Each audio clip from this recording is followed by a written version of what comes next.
Welcome one and all from around the world, and you are tuning into the PCC Fall NA qualifiers. 35 teams have thrown their gauntlets into the ring, but only one can be crowned champion. Over the next 2 days, we'll be whittling down the competition to our top 4 teams who will play in our finals weekend in October. We start our journey here in the winner's bracket round 2 with a matchup of titanic proportions. It's Mythic versus the Professors. I'm HD Philly B, and flanking me on the desk are 2 fantastic fellows, Falcon and Bengal Mac. Lads, this is a best of 1, so anything goes. Bengal, what are you looking for from these teams and just throughout the NA weekend? Personally, I think with the 1 point amp patch, we're seeing a lot of prio for the objectives, the seedlings, the shapers. There seems like there'd be something always going on. I think that the prio that you need to really look for is a really strong 2v2 in your mid lane and jungle. So really look for some strong picks in that jungle, those rampages, Urays, if she somehow makes it out of the ban phase. And then in that mid lane, Howitzer. I mean, that dude is a damage cannon. So really look for those strong 2v2s in those teams so that way they can fight over those seedlings, get those early hunts early, get those big smites, and that way they could get those early prios on those objectives. Yeah, objectives big here in 1.8. Falcon, our analyst from across the pond. What's the big difference here between the NA and EU sides? What should folks be looking for today? I think it's going to be very obvious once we get into Game Philly, but for those who weren't able to watch last weekend, which had some banger of matches in EU, go and have a check out if you got a little bit of time to watch that.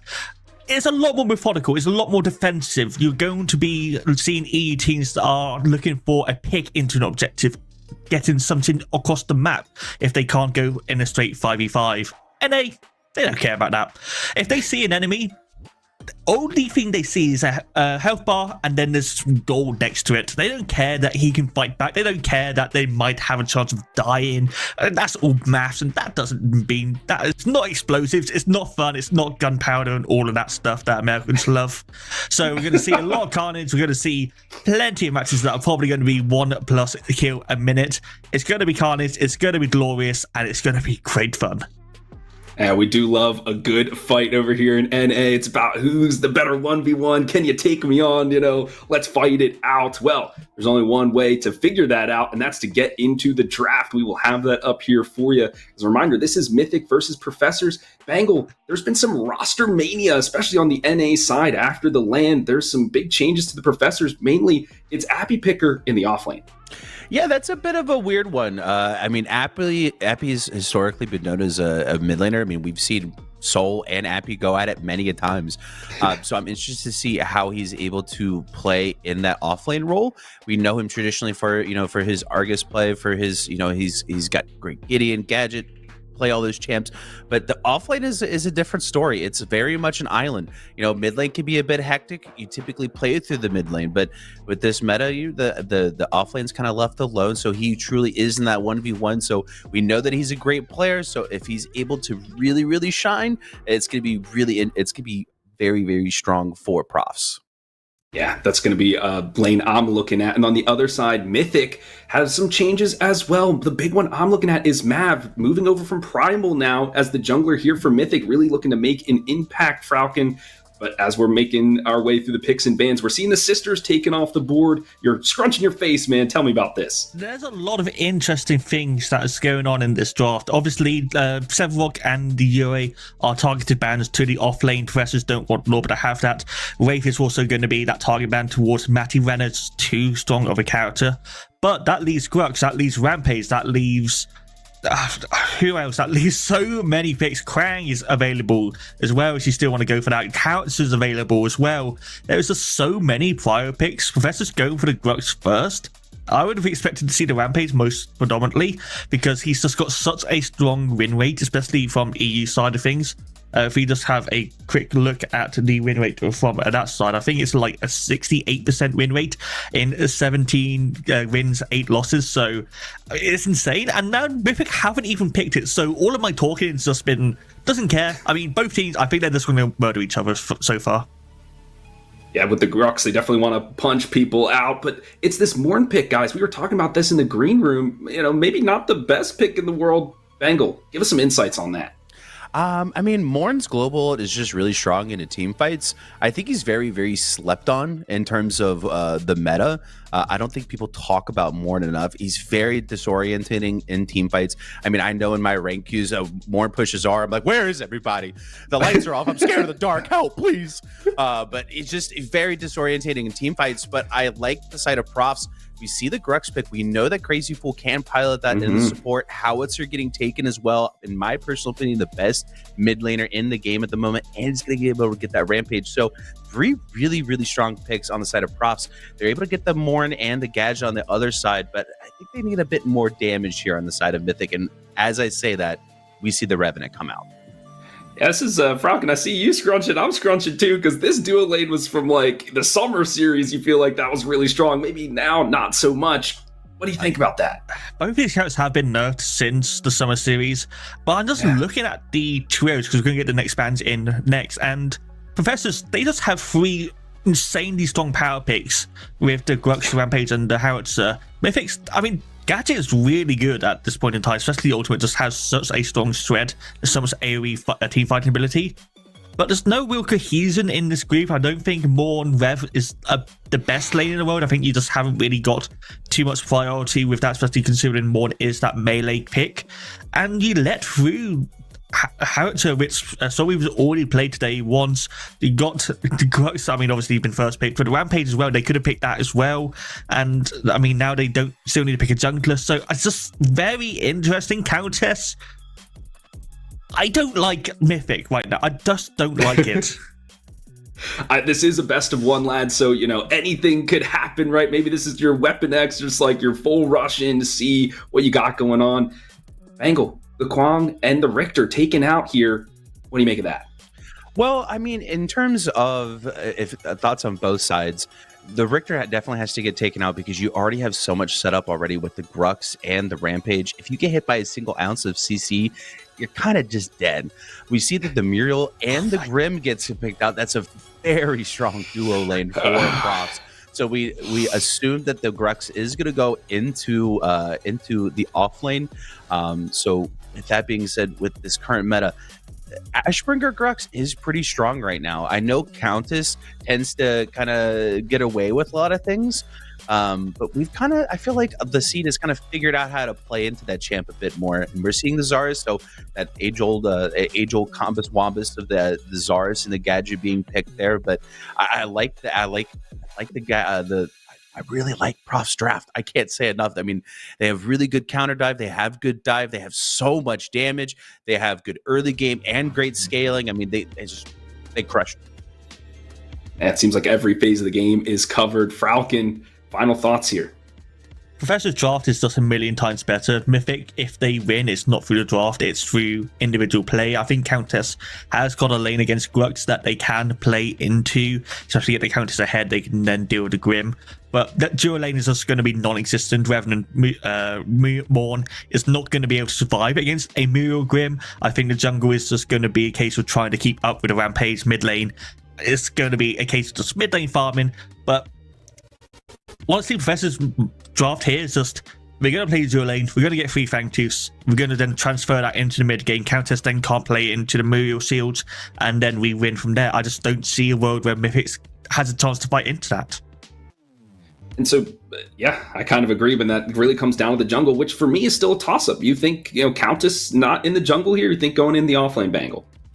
I mean, especially into the Grux matchup, most people want to play that Countess Master just because that passive, you get some Tainted on there, you get the Noxia, you're kind of able to burst out the Grux a bit more. So she's a bit of a lane bully early, and if she can get a kill, she can start to snowball a bit.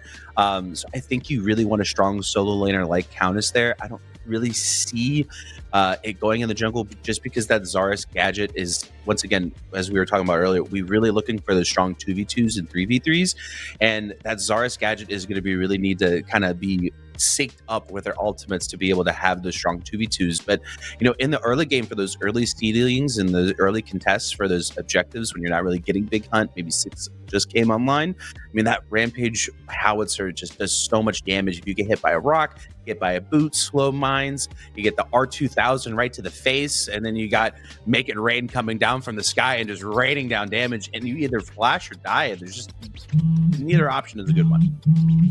Yeah, for sure. Okay, well, I appreciate some insight there because we've been seeing Xarus in the offlane a little bit too, but I think in this composition it makes sense to have him in that jungle to help facilitate, get some of those stacks online. So with that being said, guys, we are ready to hop into it. We're going to send it to Lance and Ritterific. A thank you to our desk. My name is Lance. I'm here with my great buddy Ritterific. I like that shirt, Rit. How you doing today, man? Oh, I'm doing fantastic. Kind of feel like I'm in a dream here, Lance. It's been a while since we've gotten the chance to get back in and commentate on some fantastic action. No better place than have it here rated PCC, rated R, as you'd said. And what an exciting way to start the day off. That means we've got so much more action coming towards you. I'm going to kick it back to our desk. HD Philly B, Bengal Mac Falcon. Tell us what you thought about that one. Thank you, Lance and Rit. And we have a lot of thoughts on that. We were chattering basically that entire game. Bengal, I know you said you wanted to hit on this Appy Picker Grux. Tell us a little bit more about that.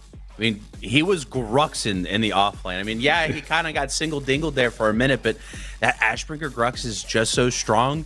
And to pair perfectly with Crazy Fool on that Muriel, I know, Falcon, I know you wanted to talk about the Muriel pick yourself.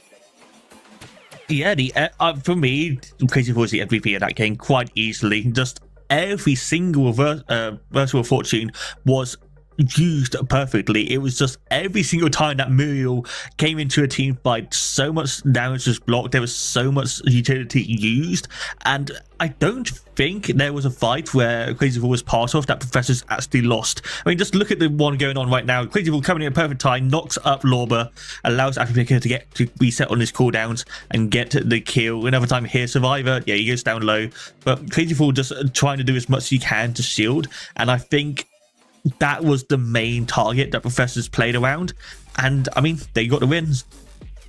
And speaking of the Muriel, I mean, Bengal, you were talking about throughout that match of how that changes your mentality in terms of items. We were seeing some awkward things like Astral Catalyst and Dread and things of that nature. I mean, is that really what the Muriel can do? It just shifts your thinking?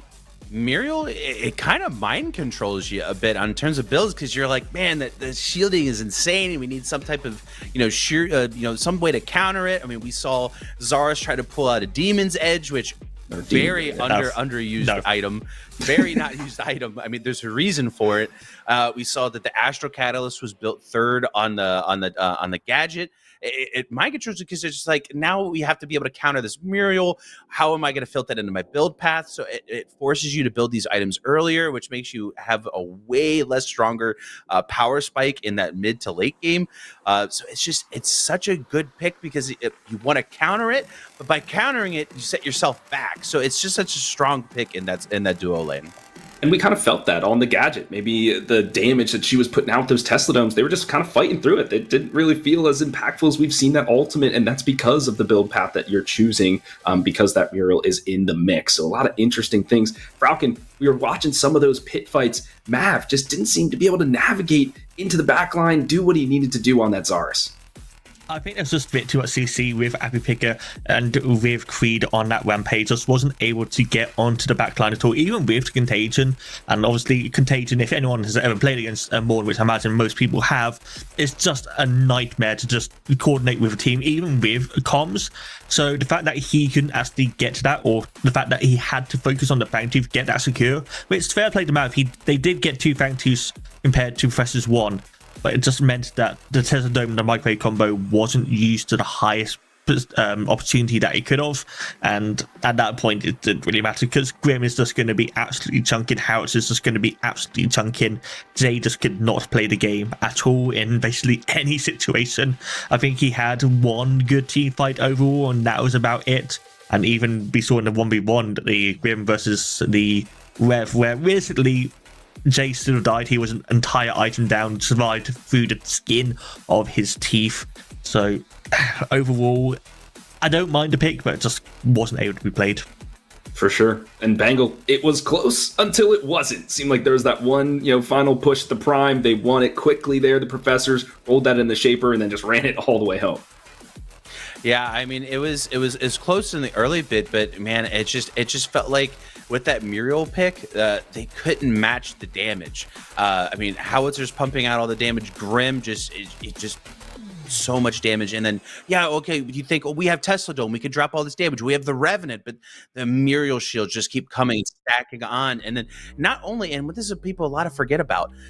Not only do the mirror shields, you get the shielding, but it also pretty much stacks on the armor too. It gets the armor with the shield as well. So when you're throwing shields onto people like Grux that have that inherent armor in that kit, or on that Rampage when you're building something like Gaia Greaves and those other items, they're getting armor stacked onto the shield. So it's like, yeah, we have the Tesla Dome, we have the Revenant, but it's just shield. Everybody gets a shield. Just Oprah Winfrey shields over here, and you can't do anything about it. Yeah, very tough to chunk through, and because of their item builds, didn't have the damage to do it. Well, there's still more damage to be laid out here, folks, as more predecessor action is on the docket. We're going to get to a short break. We'll be back in a few.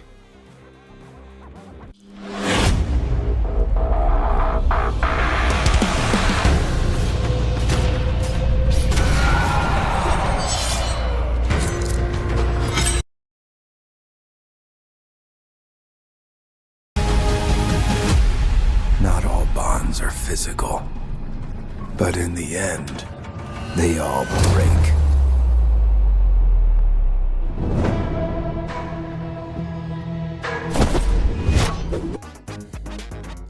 Welcome back, predecessor people. It's HD Philly B and Falcon and Bangle Mac. We are here with you for our losers round 2. It's another best of 1, so anything can happen. I love a good best of 1. Bangle Mac, you know these teams well, Space Cadet and Midnight Anthem. There's a couple of players you're looking to highlight. Man, I'm gonna do my best to not be biased, but I'm gonna be biased. All right, Midnight Anthem. Those are my boys. I play with these guys on the regular. The person I want to highlight, if you've probably seen him in your matches, you probably have heard him in your matches. The jungler, his name is Denim. He's been climbing up that rank leaderboard. You probably see him. I think he's in top 50 right now in the world. He is so good at the game. If Midnight Anthem can figure out a way to play through Denim or get Denim activated in the game, get him escalated, get him gold, I think they could really put a dent in this losers bracket. And as far as the duo lane Cursor, we know he's a bit of a chef. Sometimes he burns it, sometimes he cooks up something great. And then Wumba in the off lane, that dude just pushes W. He wants to fight. He loves the aggression in the off lane. Sometimes it bites him, but sometimes it's the reason why he wins the game. So Midnight Anthem is a bit of a smorgasbord as far as the team goes, but I love this team. Falcon, how much do you know about Space Cadets? Then NA team. I do know some of them. I know it's Seeknix, I know Pacifist, I know B-Craze. B-Craze, in the past, I have been pretty impressed with how he has played. They've never really been able to... I don't know if they've come under Space Cadets before, but I know individually they have had breakout performances, but not really been able to push that far into those tournaments. And obviously they are in the lowest bracket now, so both of these teams, they are playing for their lives right now. Best of 1 to try and get to that third round where we switch to that best of 3 format. In terms of who I think is going to be ahead in just terms of players, I can't really gauge it. I don't know these players as well as you do, Bengleback, or anyone else who plays on NA, but I think it's going to be interesting to see what we go with. Yeah, interesting indeed. Just to kind of set the stage, Midnight Anthem did play Nightshade NA in the first round. That was pretty close until it wasn't, and then they lost. They find themselves in the losers. Space Cadet played Chimney Smoke, lost that one in a best of 1, find themselves in the losers. We do have the draft, which we know can win or make or break the game. I see Falcon, you're rubbing your hands together. Are we seeing more of the same here in terms of the bans? Even with the first game we watched, though, there was actually a lot of targeted bans compared to what we saw last week. So it's kind of hard to say. I would still expect the big UA bans, the Renner bans, the Rampage bans, maybe the Krang as well. I still expect those four to be the main bans you see over the tournament. And if they have done their scouting on specific targets, there might be specific bans as well. Victor is not one I would expect, especially in the first half. I think Victor's good. I don't think he's ban worthy. Yeah, definitely interesting. The Grux, the Rhino, we see that taken out. Denim played that pretty effectively across a number of games throughout the week. So just get that off the board. And we're seeing the Ure as well. They're just, I think, taking everybody that you would assume here, Bangle. Yeah, I think that Richter pick is really targeted at Denim. He loves to play that in the jungle. Spotted's really not known for the jungle for the Richter. He likes to kind of play his casters, his enchanters. But Wamba, I mean, Grux is really kind of a good counter pick into what Wamba likes to do. He likes to kind of play his Kwang, he likes to play the Ure, which was targeted ban out of him. But we see that the Howie is going to get taken away from Midnight Anthem. I know Big Z in the mid lane, he's not a big fan of playing into that, but with that ban, that leaves Rena on the board for Space Cadets. Yeah, and I want to talk about this matchup a little bit because we might see this more often than not. Is that Rena versus Howitzer Falcon? Who do you think usually wins that out when they're battling in the mid? There's stages to it. I think level 1 Renner does win it. I think they have better push overall, but between that level 2 to level probably 6, 7, Howitzer does body Renner pretty well if everything goes well, just because of the fact that every time Renner steps up to collect those souls, Howitzer has a lot of poke to deal with it. So you kind of have to play as the Renner of, do I want to collect souls, do I want to keep reserve my HP, and it does leave you on the back foot. But obviously Renner has that infinite scaling passive, so once we get to those late games, I think Renner's damage overall is stronger than Howitzer's. Saying that though, Howitzer still has plenty of damage, so neither of them are slouches. Also, not going to see that match up anyway, as we get plenty of picks coming through. Oh, and I love this. So some beefy boys on the side of Midnight Anthem. You talked about the Kwang there, Bangle Mac. Who is that going to go on to? I have a feeling that's going to be piloted by Denim. Such a strong jungler. His tethers has such a big AoE, especially with the Skylar on the other team. Is able to kind of, even though she's in the air, able to kind of root her in place and get a lot of damage. Champ does a lot of true damage. And kind of with the meta right now and with the items that Kwang is building, he can go build pretty much full damage and tank a lot of it as well. We see here that Big Z is going to get his gadget pick. It's a kind of a staple for him. He likes that pick in the mid lane. It's safe, it's scaling, and they're going to be drafting for that kind of double AP, so that way Quag is able to be activated in those team fights as well. And we're going to see the Fang Mao being banned for the side of Midnight Anthem. For sure. And Falcon, what do you think this final ban is going to be before it gets in? Let's see if you can make a prediction. It's probably going to be in the ADC. I would like to see the Grim ban here personally. I think it probably is going to be Twin Blast more likely, as I say it. There you go. Let's go. They've already picked their ADC. That was going to be the main two picks. The only reason I said Grim is because you already have the gadget shred. With that, Krang might build a Flux Matrix as well, so there's a lot of coincidence you can build into the Grim, but obviously you're going to be very magically damage heavy with Midnight Anthem if they do go for that. Instead, they're going to go for the Revenant. And I want to go back to the Morn quickly as well, because we kind of glossed it over because obviously we had one in the previous game, but it's interesting to me how different the supports in NA play compared to the side of EU. They love the likes of the Morn. They like the tankier heroes a lot of the time. And I think Morn had a fine showing last game. I think they had a very interesting, we'll get to that pick in a second. But to me, I don't think the augment is as strong as the passive one. I think just having those extra slaps in the lane, in those team fights, just gives you so much more healing, gives you so much more damage. And I would like to see that. Let's go a bit more selfish as well. Just have that tanky Morn instead of the healer Morn. But with an Aurora, I don't think you need that anymore. Yeah, very interesting, because on the other side, I know, Bangle, you said Kwang might be on Denim in the jungle, but Rampage could be in the jungle, could also be the support. This last pick could really kind of knit the whole draft together, but you and I both raised our eyebrows on this Kalari pick. I do want to hit on that. Yeah, so the Kalari pick, I'm assuming, is going to be piloted. I believe the jungler for Space Cadets is Indo, but I want to talk about something on Midnight Anthem's draft, just because I have a little bit of that insider knowledge. I think it's just that Rampage support with the I think that Rampage is going to be going to support, and I think think the Zarus might be going into the mid lane with that Kwang going off lane. I was hoping for a second that the gadget was going to be going to support, because I know Spotted likes to play that a bit. But as far as the jungler goes, for the side of Space Cadets, Kalari, very kind of OP pick right now, very slept on. I know Ape, he likes to play that champ a lot. He's very strong on it. And right now, if that champ is able to kind of snowball a bit, especially being able to pick on some of these teams that maybe haven't been in the comp scene a lot, that lack of communication, that Kalari could really, really get under your skin and kind of get to you. I just want to clarify. Come back to that, Philly. Sorry. Yeah. With the Kalari pick, I do think it's stronger than people think. I think that it's pretty good in a competitive play, especially against teams that are probably not as good of communication. But then when you look at the side of Midnight Anthem, who are you actually diving on? Because you can go into Revenant, but he's going to instantly reach you. Same with the gadgets. You can't dive on any of the three front lines. So I think Kalari's kind of in, unless they're 8-0 or something like that within the first 15 minutes, I think it's kind of in an unplayable situation in a team fight, unless you get very lucky. You have got a Contagion to help with that, but I think there's going to be easier picks than this Kalari to go for with Space Cadets.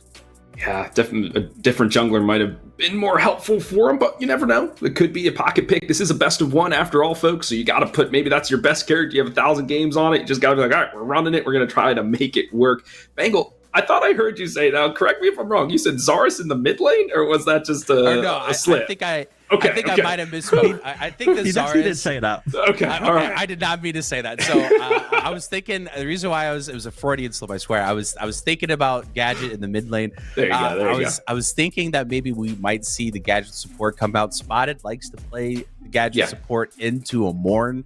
That's just something that I've seen him be playing a lot. But he's going to run the traditional support, so he's going to run that Rampage support. So that's why I was like, wait, hold up. I think I might be cooking. I burnt it. So a shout out Cursor. But with that being said, I really like the side of Midnight Anthem's draft. The biggest thing is they have to win the game in 25 minutes. This game has a timer on it.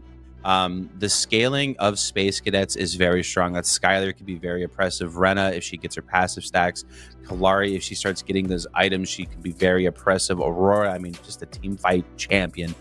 So Midnight Anthem, they have a clock set on them. If this game gets to 30, 35 minutes, it's not going to look good for them. They have to hit this. They have to use their early aggression. They have to play team fights well, snowball, and get the win. Get that first orb prime and push the W, get the core, and win the game. Falcon, what's the win condition here for the Space Cadets then? I think it's just playing around this Rena, let them scale up, give them support in that mid lane to allow them to look for something. I think you can do something in that mid lane with the Kalari and the Rena that mesmerize into just a Kalari should be enough damage to get a kill in the early game, especially if you use a blink early on. I think you kind of just leave the Aurora to do their own thing, and Scarlet should be pretty safe in the dual lane as well. And saying that, obviously Kalari needs to get ahead in this game, and again, I think that's just going through the mid lane. There you have it, folks. Each team, their win cons are set, and we are going to send it one more time to Lance and Ritterific. A thank you to our desk. I'm still Lance. This is still Rit. A very interesting one here. I know we were both very excited to get this matchup specifically. Mac mentioned how he is boys with the Midnight Anthem team. We're also boys with this Midnight Anthem team. I do think that this draft is looking a little scary for them. I like what Space Cadets put together. I mean, I love both sides. Or in the lanes where he was properly placed with. He moved over to that solo lane, was able to help with that mini prime. There was just an overall communication that happened to seem to exist more effectively for the Space Cadets than what we saw at Midnight Anthem. I don't know if that was just a stall gap in the mental, or if that was just overall strategic play that was better by one team than the other. Who knows, but they controlled the neutral pits. Objectives wins games. We say it all of the time. Congratulations to Space Cadets, but I am interested to hear what our desk has to say. Take it away, Philly. Thank you, lads. Always good to hear from you. HD Philly B back on the desk with Falcon and Bangle Mac. Falcon, in our desk segment, you mentioned if this Kalari gets, 8 kills by the 15-minute mark, it's going to be GG's, and by our calculations, had 6 by that time point. 6, yeah, had a few assists, so it depends on how you count it, but I mean, yeah, I was pessimistic about the Kalari at the start. There was not many targets for it to go on. I think that you really need to get ahead. And fair play to Ape. He played brilliantly well. He did exactly what I said was needed to do, which was focus down the mid lane, get AGT ahead in that mid lane, allow him to stack up and get to those easy kills on the gadget, especially if they blink. They blinked in the first blood as well, so you could then re-gank that mid lane once again, get enough kills to then be able to be in a position to kill the tankier members of Midnight Anthem. And the rest of the team, they facilitated the collide brilliantly. AGT as well had a great game on the Renner, which probably helps the fact that Renner is just busted at the moment, and the rest of Space Cadets proved their worth. I do want to talk about that Demon Witch. Bangle, you're kind of our mid lane extraordinaire right now. I mean, this Renna just so strong, getting doubles and triple kills throughout this match. All right, let this be a lesson to everyone out there, whether you're gold or silver. Shout out Rizzy, all my silver pals. If Renna's on the board, don't ban Howie. Okay, don't do that. That's not good. Not a great execution. Not sure what our pick spans were there. We kind of threw draft from off rip by taking out the counter pick of Renna to be able to bully her early, preventing her from getting her stacks, taking her out of her game, and then you're going to ban it, allow it to get first pick, and then we're going to pick Gadget, who really doesn't really punish her a whole lot, and then we catch ourselves being overextended in the mid lane. Kalari is able to kind of pick on Wumba, who wants to push that W key and was able to take advantage of that, is able to take advantage of Gadget in the mid lane. I'm surprised that we went Gadget in the mid lane. I would have liked to see more of a Gideon there, especially, maybe AoE ult to go with the Tesla Dome, plus you give yourself some mobility against that Kalari. I wish I would have seen something different in the mid lane, and maybe the game would have gone a hair differently. But man, I hate to see it. Denim, you're my boy. Put some respect on the dude's name. He was gaming to the best of his ability. I would have loved to see him on the Kalari pick instead of Ape. But man, Space Cadets wins it. They go on to the next round. They played extremely well. Lance touched on it. Their ADC kind of stepped in as a sub and played extremely well. So I'm excited to see what they continue to do on for the rest of this tournament. Falcon, you said you looked like you had something you wanted to say. I saw the pen rise up. I was writing down what Bengal Matt said. He said write it down. I wrote it down. That's how we all do. I'm not a mid player, so everything that we learn is very useful, especially on the desk.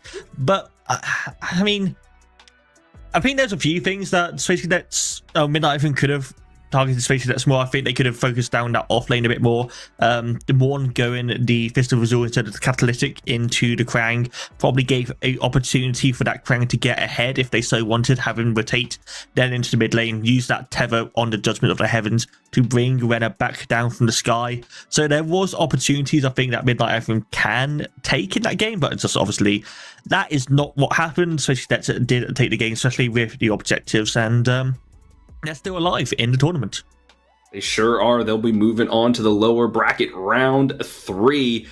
My friends, we still have a lot of action up ahead. We've got, I think, 2 or 3 more matches we are going to be streaming for you in the PCC NA qualifiers for our fall series. These guys, they've been fighting it out all morning long as we head into the afternoon. I'm excited for it. Bangle, one final question for you here, friend, because I know you'll be casting something a little bit later, which I'm excited for. Is there a team that you're looking to see out? I know we have a lot of teams like Professors and Flow State, etc. Is there one team you're looking at the most? I mean, you kind of already mentioned them a bit, and we've already seen them on this. I'm a bit biased. I love Profs. When we were at LAN, I went and had Korean barbecue with them. I learned how to use chopsticks with Soul Reaper. One-on-one.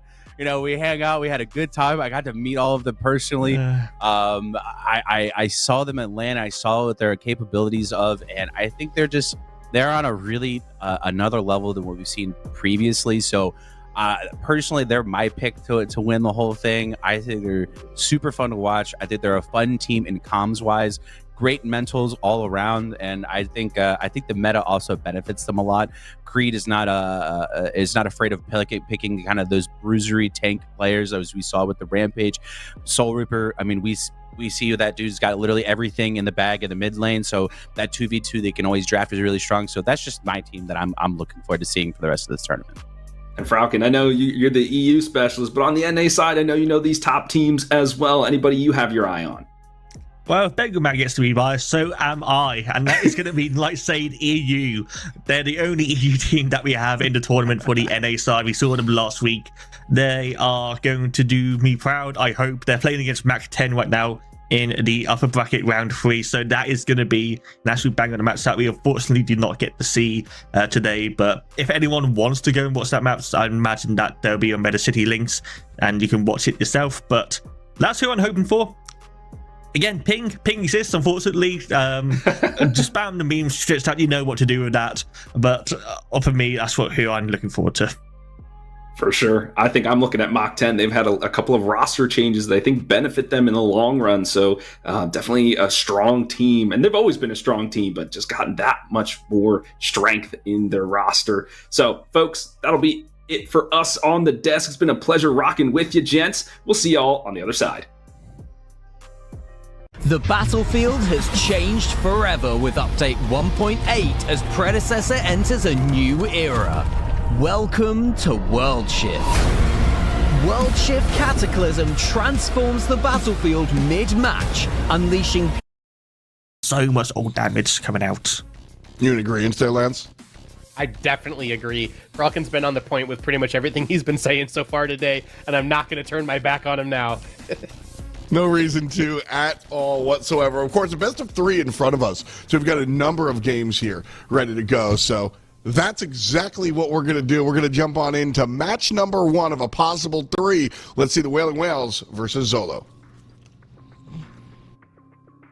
As always, thank you to the desk for being so incredibly handsome. Spooky and Philly. At least one of us is handsome here. Philly, we got 2 very interesting teams coming up in our first best of 3 here in the NA losers bracket of the weekend.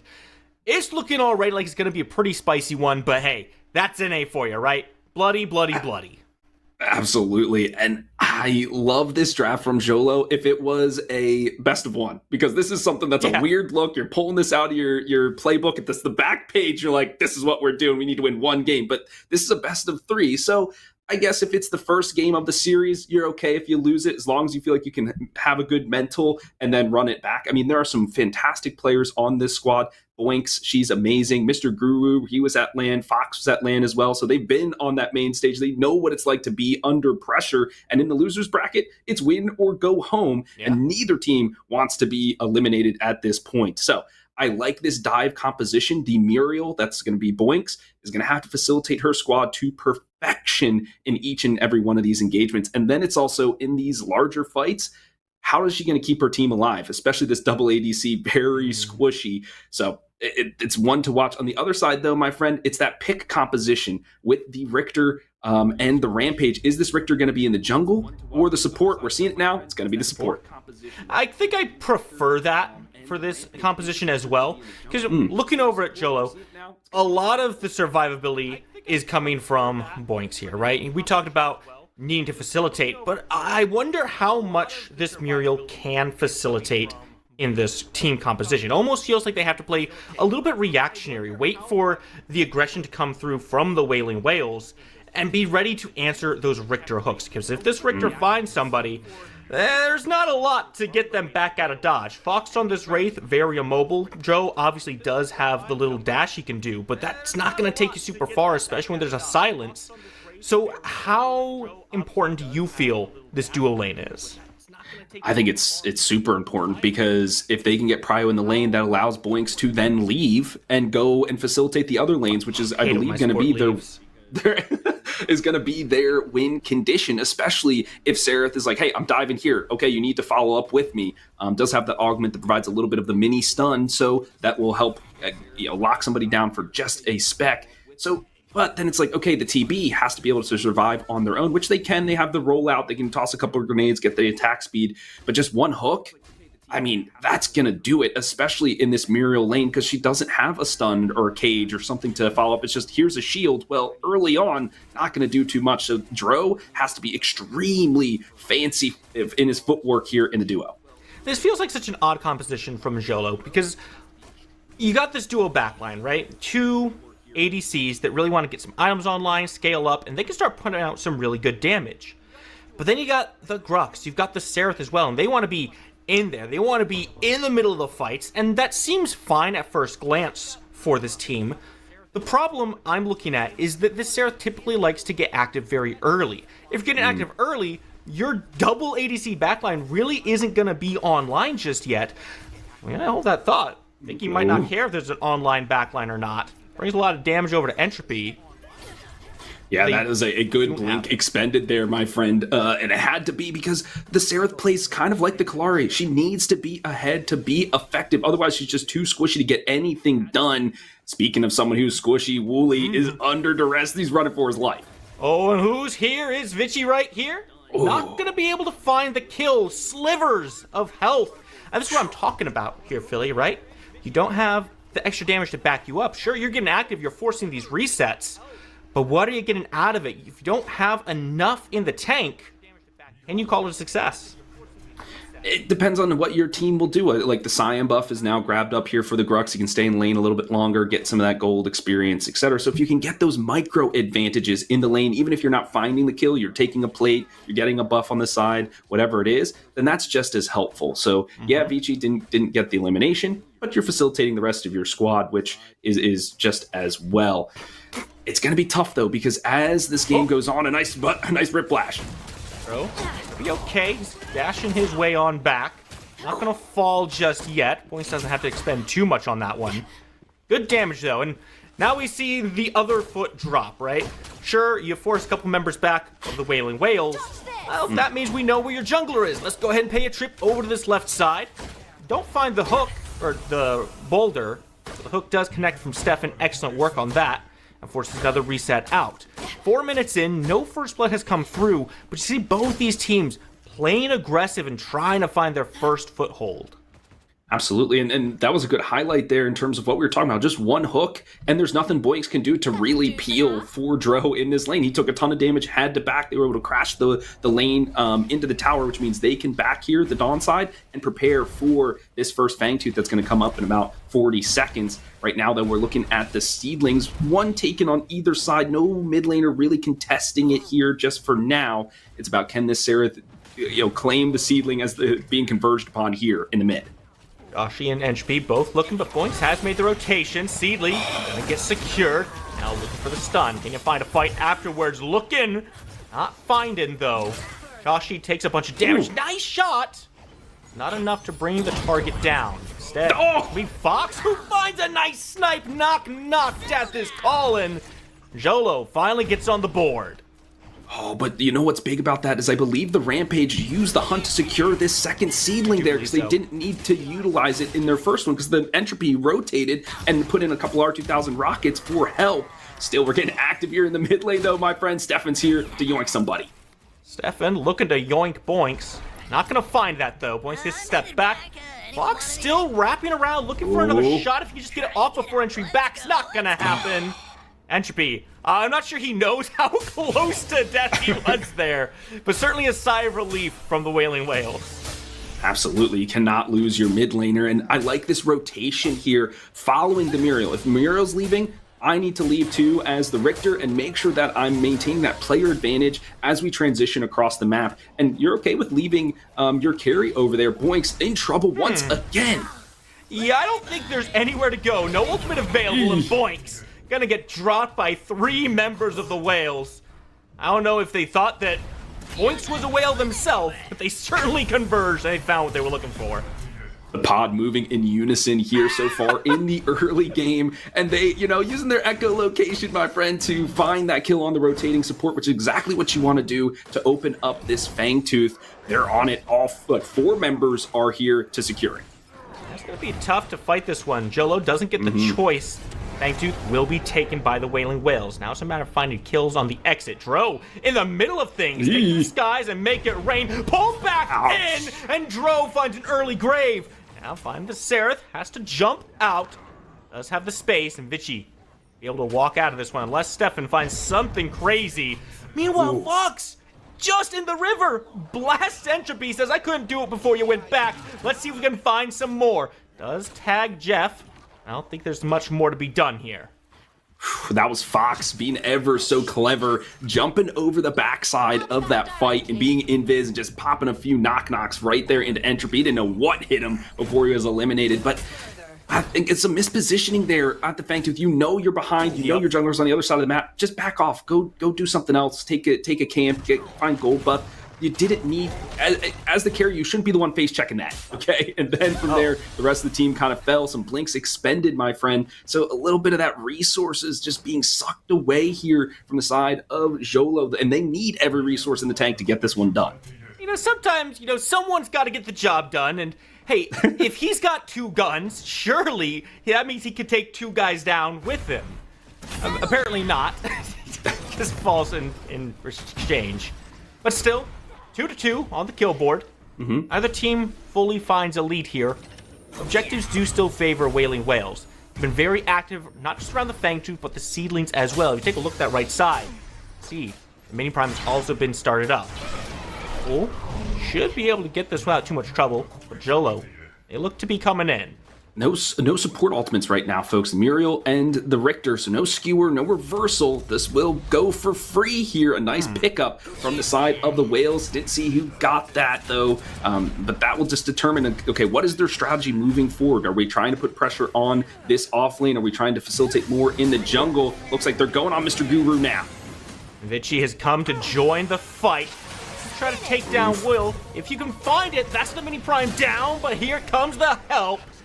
Jump out, Shashi, not looking to find too much here. Mr. Stefan does get pulled, but the rock will create enough space. Vici says, no, we're not done with this just yet. Skewer for the counter engage, and Boinks finds the kill. But now you're under the tower with 2, and 2 will fall. Shashi with the kill credit. Dro and Boinks now have to find an escape, but Boinks will get a boulder right to the face. Dro still blasted, but the Behemoth has been saved for just this occasion. Looking for a kill. Can they make it 3? Ring around the rosy. But here at the other end, it's Mr. Stefan, and a rock drops. Boinks, no longer of the world. Oh my word, what a turnaround there from the Whales. A good ebb and flow in that engagement, but it is Stefan with a skewer under tower to lock down the Fallen Angel, and then a rip flash onto the Grux to keep the tower shots pumping. That guy with 5 assists for his team, doing absolute work so far in the early game. Good news is they did secure the kill onto Shinbi, so Mini Prime, actually no, I think the Mini Prime went on to Shashi, so not even a Mini Prime gone. They find themselves a kill, give up 3, and you have to wonder, is that really the best decision you can make right now? Xolo feels like a team that wants to take a couple steps back and allow, like we said at the beginning, Wraith and Twin Blast to scale up. This is your main damage here. Sure, you look for some aggression, but it doesn't feel like Vici needs to be under the towers against a Richter Rampage, because that's just asking for trouble. Yeah, the fight was a little bit botched from the start. The reversal fortune came in a little bit late after Vici already used the Heaven's Fury to try to lock somebody down, and it just, the coordination, it has to be pinpoint. This is a very difficult composition to execute, and if you're not layering those CCs to the microsecond, you're not going to find the kills that you need. Spooky, to your point, you're scaling up, but on the other side, so are the Whales. I mean, the Howitzer can burst any one of these targets down easily. Whales are mammals. They don't have scales. Okay, they're leathering it up, or they're getting their blubber going. Yeah, they're blubbering for the winter. Let's go with that. So as they get more of that blubber, right, they get all those items, they're going to be very hard to tank down, and that R ultimate from the side of Spare, that inner fire, is just going to shred through people. The desk alluded to this as well, and these objectives. So right now, the Whales, they are moving as a unit, and they are succeeding. Pod, as you put it, coming together. Looking for a big smash and grab. Does find 3, but Jeffy's just on the back with the inner fire ripping through health bars. Mr. Guru cannot stand the heat, and Shashi jumps in. One by one, Team Xolo falling like flies. So Fox on the back end trying to find something, but a triple kill for Jeff comes through, and just like that, everything is turned around and aced for the Wailing Whales. They did not secure the Fangtooth. That was stolen, but I think they're happy. Is the call in the chat for the Whales as they just turned to that fight, and it was the inner fire like we talked about, friend, just shredding through. But in that engagement, that was the proper initiation that Team Xolo wanted. It's the jump in with the Grux, Warlords challenge people in, reversal fortune to knock people up. the damage just isn't there. The Wraith is a single target. You're hitting a knock or whatever. Same with the Twin Blast. A Ventilate is a terrible ultimate, in my opinion, just doesn't do enough. So it's like, okay, if that was your initiation, if you had a Tesla Dome on top of that, holy smokes, that would have cooked people. So that was their time to do it. Their just damage numbers are just not there yet. Where on the flip side, that Sparrow ultimate just cut through everybody. A triple kill for them. I mean, a great team fight overall. Yeah, Ventilate is very much the, oh man, they're out of range. Guess I'll just press my last ability and secure the kill since they're at 2 health anyway ability. Doesn't bring a lot to the team fights, and frankly, Xolo in general doesn't feel like they bring a lot to the team fights. Joshi and Will, though, they will certainly bring some damage over to Mr. Guru, force him off the camp and back to his tower. I just have to wonder, where do they find success on this map, right? Because it feels like Xolo really has to look for those picks. They have a great composition designed to deal single target damage in high numbers. But once the grouping happens, they really can't spread it out, whereas the Wailing Whales, that's kind of what they're built for here. Yeah, and in this meta, everybody's looking to fight, so it's really difficult. I like the Heaven's Fury here, buddy. The Make It Rain being expended as an escape tool. Vinci's all in. Ooh, big smash and grab, but Entropy has so much space. He just rain damage back for the backline, and they're gonna feel the pain. Rewind. Vinci gets dropped. Now Lex looking for a little bit more. Fox gonna try to take Entropy down. He's got his backup, and just like that, Shashi the last one standing in this fight. Moving forward, Ventilate. the Ventilate, you said it, we hate it, and Fox hates it too, because he's taking it. He stole that kill right out from under him. It's a double for the mid laner. That is just why this Wraith has been banned and picked so much. Just an incredible amount of damage. That was a good fight there because it was scrappy. It was disorganized. It wasn't in a choke point. It was free flowing out there in the off lane where Fox couldn't be found. He was in his little hidey hole right in his dugout. He popped up, got a couple shots. If you lose track of this Wraith for an instant, game over. So much damage. So that, for me, if you're the Whales, you have to use your echolocation. You have to prioritize that character. Look for him. Everybody else is just a distraction. The Grux and the Seraph, that's what they're there to do. Just be like, hey, look at me, I can really kill you. But that's not the priority target. It's this Wraith. Right now, a good fight for them. They're rolling it into the mini prime. Great fight for Xolo, but take a look at that left side as well. Jeffo the Sparrow is 5-0 and did not leave the lane. Just got so much farm for free. Sure, you've secured yourself a mini prime, but at some point, this Sparrow is gonna leave that left side. We already saw him in one fight. Big problem. Are you gonna have the tools necessary to deal with him if he gets too much free farm? Answer may surprise you. Focus up on Will here though. Vichy wants to put some damage out. Be able to find some space though. Nothing gonna happen there. Entropy instead says, hey, pay some attention to your support, boinks. Not gonna be in this one any further. Out of the equation. Wailing Whales looking for another hunt. Fox gonna find one more knock is all he needs. Vichy left too low on the health, and that's a smash and grab, but you grabbed him. Where are you gonna go now? They're in your face, and your face is a crater. Dro gonna be leaving this fight soon as well. Too many whales, too many hunters. These ones take control of the seas.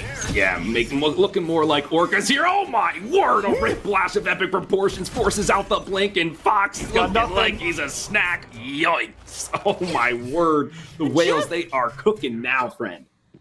Well, hopefully they are cooking instead of being cooked. I hear whale blubber is definitely in season. Well, Jeff just doesn't join the fight, and again, the Wailing Whales don't even need him. Like, what is the win con here, Philly? Things look like they're falling apart slowly but surely. Wailing Whales have a 10-kill lead. Looking at their second Fang Tooth, now marking the primal for the next spawn. Xolo's gotta find an answer. They gotta find it quick here, because the Shaper is up next. Oh yeah, and how are you going to deal with these seedlings once they're in lane? You don't have the best wave clear right now, so it's going to be... Yeah, it's going to be very challenging. Okay, what is the win con here for Xolo? What are they going to do? As the map gets choked away from them, the other team has to step up. They have to play more aggressive to try to win it out. That is when you have to look for a mistake, and that is where you need your vision to be excellent. They have some wards over there on the left side, but they need more vision out here to get some done. Dro and another heap of trouble. He gets got on. Boinks a spec too late again. Can't find the trade. Yeah, I'm sorry. That damage was just disgusting. Blew through the entire shield that Boinks put down. Didn't even see the rest of Dro's health bar at that point, and gets out alive. It's not a great look. It's a big ultimate expended at a critical time in the game. That inhibitor on the left side, that's exposed right now, Philly. Jeff has been making sure this lane is getting no mercy at all. And it's really putting Xolo into a bad spot here. Yeah, it always forces a member to be over there, especially with the seedlings. You can see the disparity, about 9k gold in terms of the economic advantage, and it's coming off the back of these assists. It's a 40 assist, 13 on the Richter.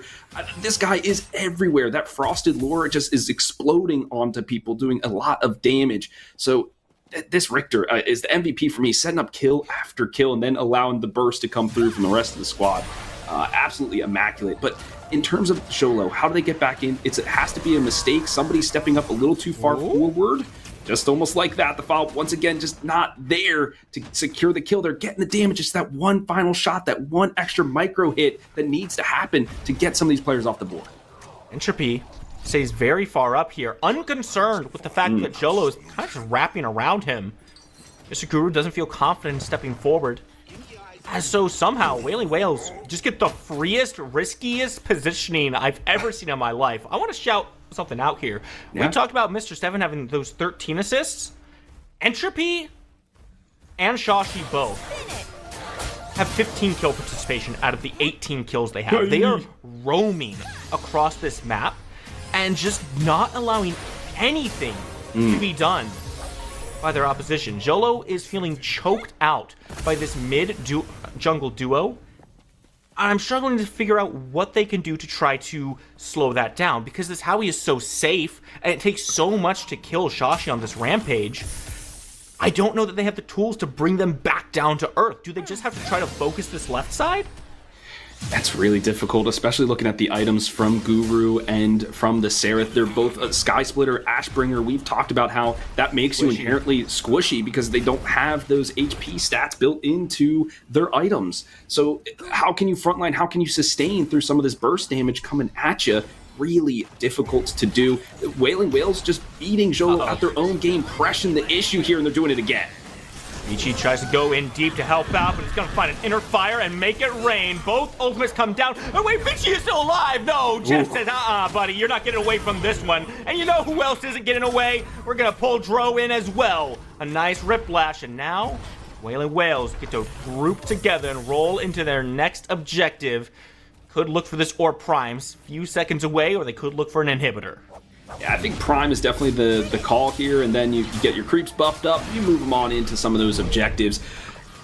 Yeah, it really tough. Like right before that engagement came out, the Whales, their tempo is just so much faster than what Xolo was doing. But that was Xolo's game. They wanted to be the ones always taking the fights. They wanted to be on the initiative. And each and every time they've come up a little bit short and then retaliated on. And that is just compounded here in this game. They're down 13 kills in pretty much every objective. They're trying to contest this one, but it doesn't come through. Prime for the Whales. Something I love from Wailing Whales, the way Shashi plays that objective.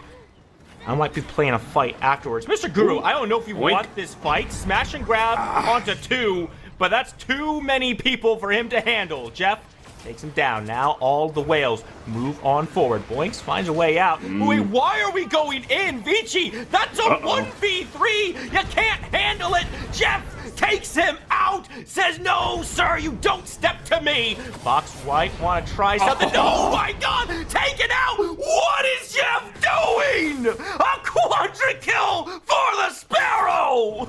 Holy, and it was a martyrdom, piercing shots to secure it. It's an RGS ace for the Orcas. They are stamping through this one.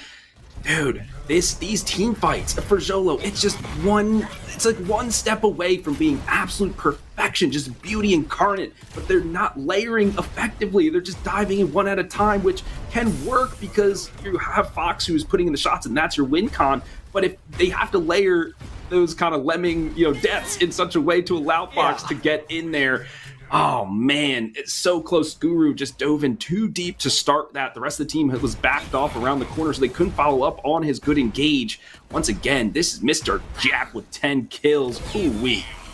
No, Philly, I'm going to argue that they are 5 steps away from a good fight every single time. Fair. Because it's Mr. Guru in front of Vici, who's in front of Fox, who's in front of Boinks, who's in front of Dro. And they all just go in one after the other, never together, never at the same time. And that's what their team composition is designed to do. They have to be together if you want to find these kills. Oh, Vici just finds a landmine. Does dive towards Fox, which is good. Forces Entropy into the stasis. Make it rain. Not gonna find too much value. And Xolo should get to pull back, but that does expose a Fang Tooth. Wait, what? Wait, what's going on back here? Mr. Guru, what are you doing over there? Very low health bars. Boinks comes in for the save. Shashi from downrange! A boulder will seal the deal. Oof, and that was so challenging because the Grux didn't have the ultimate online. Mr. Guru, it wasn't your time to engage, and Boinks just got the reversal of fortune, then had to expend it to try to save Mr. Guru, even though the fight was already lost. So this is where they're falling behind in their tempo. These ultimate timers, they have to sync them up to get that engage off in time to secure the kills. And when you're using them for defensive abilities or in a mismatched opportunity, then you don't have them when it really matters. And right now, the Whales, they are dominating the Sanctuary. They're running this all the way to the core, Spooky. Fox is alive, but he has no way back to base. Entropy keeping him busy, just like that. The Wailing Whales find themselves on the precipice of taking game 1. Just a little bit more, and no one's going to be able to spawn. Wailing Whales take it. Philly, it just feels like a lack of communication from Xolo here. We talked about it. This is a very challenging composition to execute. I see it. I understand the theory and the vision, but you have to be perfect. Like, there cannot be a single frame out of line here for that composition to work. So for game number 1, if you want to risk it for the biscuit, maybe get something a little unorthodox to try to secure one of those matches, that's fine. I'm okay with it. Yeah. What they need to do now, though, is level set and go with a more traditional draft for this game. Find a regular mid laner, etc. And I think we talked about it in the green room, Spooky. This could go all the way to 3. These are 2 closely matched teams. It didn't look like it there because of the compositional issues and what they were trying to do. But both of these squads, I mean, this is a tick for tack kind of match. There comes a time in the match where if someone's out of position, sometimes you gotta just let them die. I think we saw a few of those instances here in game 1. But like you said, closely matched teams, they can make a comeback still. Just need to find something a little bit more level. What that might look like, well, Philly, let's not speculate. Let's let the desk handle that.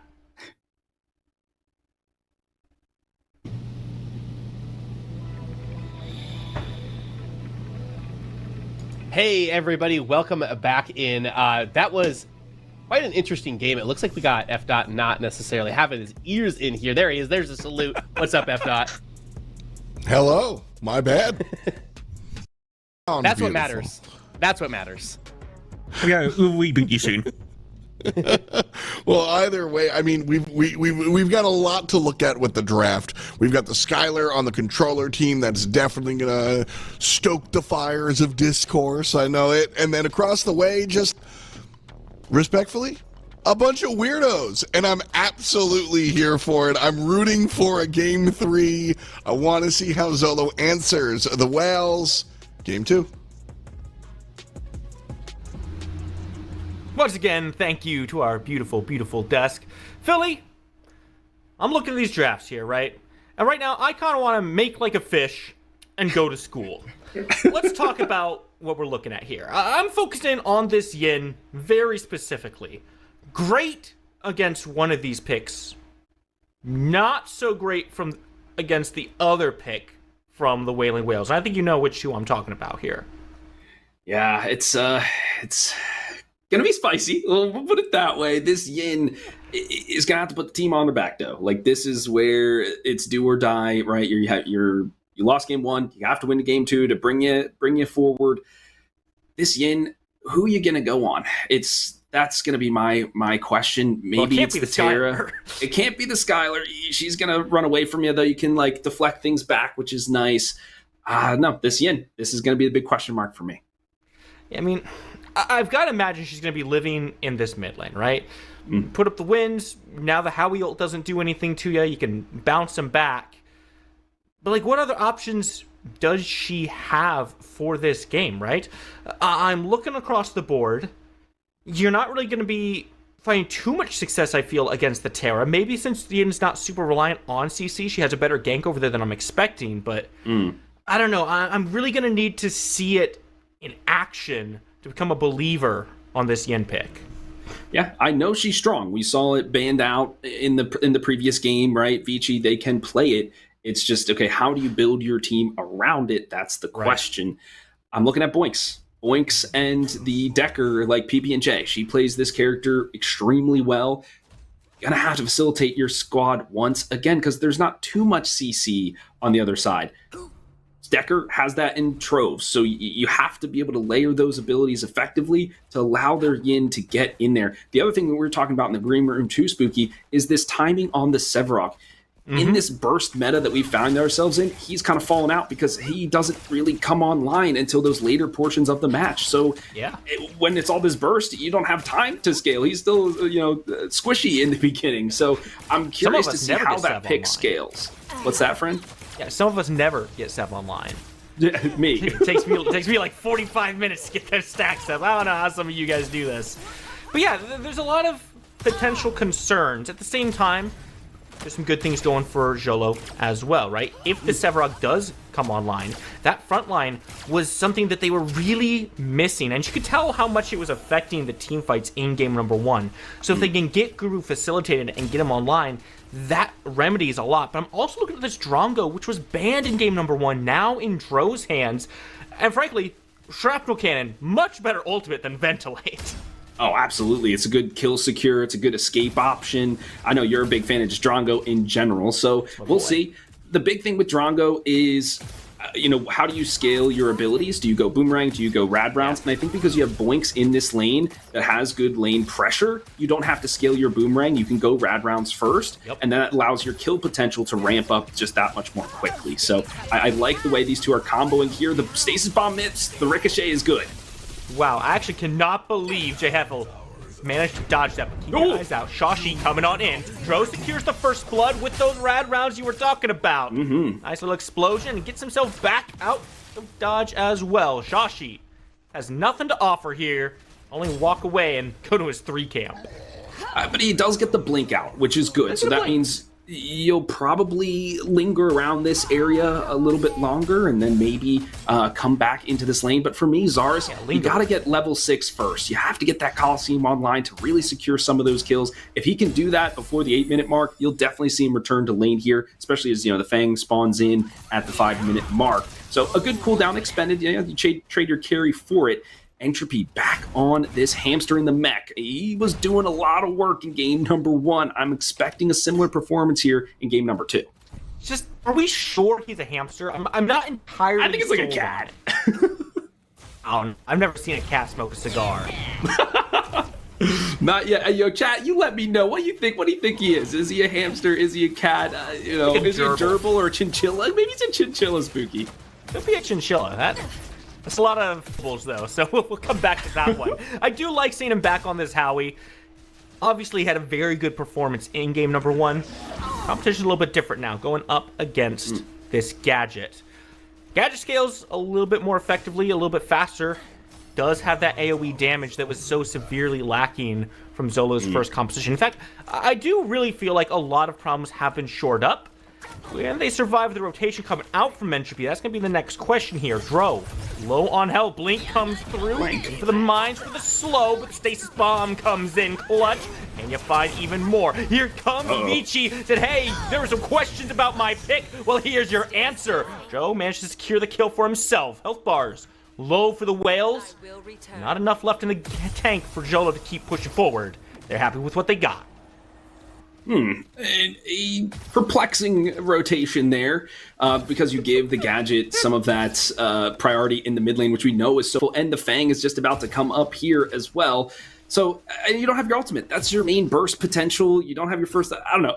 Entropy. That was silly maneuvering, and you get yourself got because of it. But he does return to lane here. Has the Dusk Staff online to get himself a little extra power. It's about now, how do these teams rotate to this objective? Boink is looking like Zihi, really, as she is just rotating, but could she get caught again? No, Fox is here. Here to help out. Put some damage onto Entropy. That's going to push all the aggression away. Vici moving on forward. Nice little blast cone. And make sure Entropy stays alive. I tell you, Philly. Wailing Whales, looking for some aggression, but nothing ever feels quite as bad as when your play is called perplexing by caster. That's true. I'll have to talk to him about that one later. We'll see. And I think I saw both of the seedlings secured here for the Zarus, because they are level 6, where the Yin is only level 4, and that to me tells that the seedlings were taken by the Gladiator, which is big. You need that Coliseum online. You can see him rotating here to the dual lane again. The Coliseum dropped. There it is. You wanted it. You got it. And Boink's going to jump right over, but right into the shot from J Heffel. Dro going to make his way back into the tower. As now a first kill on the board for Wailing Whales, all on the back of that Coliseum that you were looking for. Yeah, 1 stack, 1 kill, or however it goes in the sniper core. He gets it done there. And it wasn't even on the target he was necessarily going for, right? You want to go for that Drongo, doesn't have the blink, he's the carry, etc. But, Boinks, she knows I'm the person that's got to go first to make sure the carry stays alive, and they'll take that. 1,500 gold here for Schwashi. Gonna look to finish his first item on the board. Probably the Berserker's Axe is what he's looking for. That's what we've seen a lot of players go for, but knowing he's backed up, Xolo, they're going for the Fang. This is something they were dearly missing in game 1, was objective priority. Sure, they got 1, but it was a steal. Now they're the first ones to the pit. Get it in a very nice timing. First on the board. Xolo certainly looking to have a lot more momentum than, honestly, I think anyone would have thought coming off the back of that first game. That's the thing about these competitive teams, right? A bad game like that can just happen. The true mark of a competitive player is being able to let go of those bad moments and move on to the places where you can succeed. Xolo certainly doing well here. Wailing Whales showing just as much initiative within this mini prime. And they're going to get it. The Yin is on the other side of the map, so no Hunt Steal coming in here. That's going to be a good recognition from them. And the Atomizer in to throw the Plasma Grenade as well. Boom goes the Dynamite. Yeah, J Heffel gonna be falling right next to him as Vici cleans things up on the back end. 1 for 1. Oh, wait, Dro gets the credit for that. Sorry, Vici. You get nothing. It's those rad rounds. He was able to scale that ability first, and that's just doing so much damage. I didn't necessarily see the augment, so Bengal Mac, who's our observer for this series, we thank you as always, friend. If you could tab for us when you get the chance, I do want to revisit those augments. We do have Entropy, though. He's making the gank as Yin is under the tower. Won't be able to get the kill. Make it rain. He's going to drop a lot of damage, but he used the mine to get himself over the wall, so not a lot of kill potential, although still looking for the chase down. Nice deflect. Very nice deflect on that one, honestly. Dro comes back to lane. Yeah, I mean, and the Quelling Gale was not expended in that fight either. You think it would be, but J Heffel is in again here, friend. Yikes! J Heffel, lots of damage goes out. Plasma doesn't connect, but the next couple shots sure will. J Heffel feeling good. 3 kills on the board, all in the hands of J Heffel. Now, this is a problem child, just in general here, Philly. Quadra kill in the last game. Honestly, moving around this map a lot more than he did in game 1. Showing just as much risk to the enemy team. Okay, that is the Bring the Boom augment. Thank you, Bengal. I appreciate it. And very close are these the economic advantage between these two squads. But yeah, J Heffel rotating a lot here in this one, and I think you have to. I think you have to make those moves across the map. Try to put the pressure in the lane and then scale up quickly, because your timing is much shorter than the side of Xolo's because they are scaling. If you get that Sevrog and the gadget online with all their stacks, etc., they're going to be hard pressed to defeat. So you have to press the issue now, and they're doing it over the season. And pressing all the aggression onto Boinks and pressed right into the dirt. Not a whole lot Boinks could do on that one. Seedling, not going to be taken by Xolo. Instead, Wailing Whales can make their way back to it. Secure themselves a little bit more farm on this map. Your eyes on Vici. Making their way over, looking to follow this rotation. Bro has to blink. Atomizer not going to connect with what they're looking for. And Vici just playing space for Dro. Uh-oh. Yeah, it has to. Oh, the Quelling Gale used to slow everybody up the blink as well. Oh, my word. Okay, now the Whales, they are moving as a pod this time. Now it's been a tempo battle between these two squads. Who is the one taking the initiative? Who's the one taking the advantage? And it's the Wailing Whales now. As we're moving closer to the early onset of the mid game, they know that's where their timings are at. We're going to press the gas pedal. We're moving forward. Certainly where they're starting to hit their stride. Not late enough that Fox on this gadget is fully scaled up. Certainly late enough that they've got some damage to bring. Stasis Bomb not going to connect. Apple, you know, a big target for Team Xolo, but it's just a matter of getting to him. It's so difficult. Vici instead says, you know what? Can't get to the ADC. Let's try for the mid laner. Equally difficult to reach, it would appear. Shashi runs a little bit of interference there. There's enough space. Xolo just can't seem to get their hands on any of these targets that they're looking for. And that was what we were talking about. One of their big issues is that lockdown. Yes, I understand the security gate and the lash kick. They do, stun people up a little bit, but there are difficult abilities to land when things push come to shove, especially with this flying mammal, as we'll call him, I guess, for now, Spooky. With the landmines, the Make It Rain. Okay, how are those going to bring him back down to earth? It's very challenging.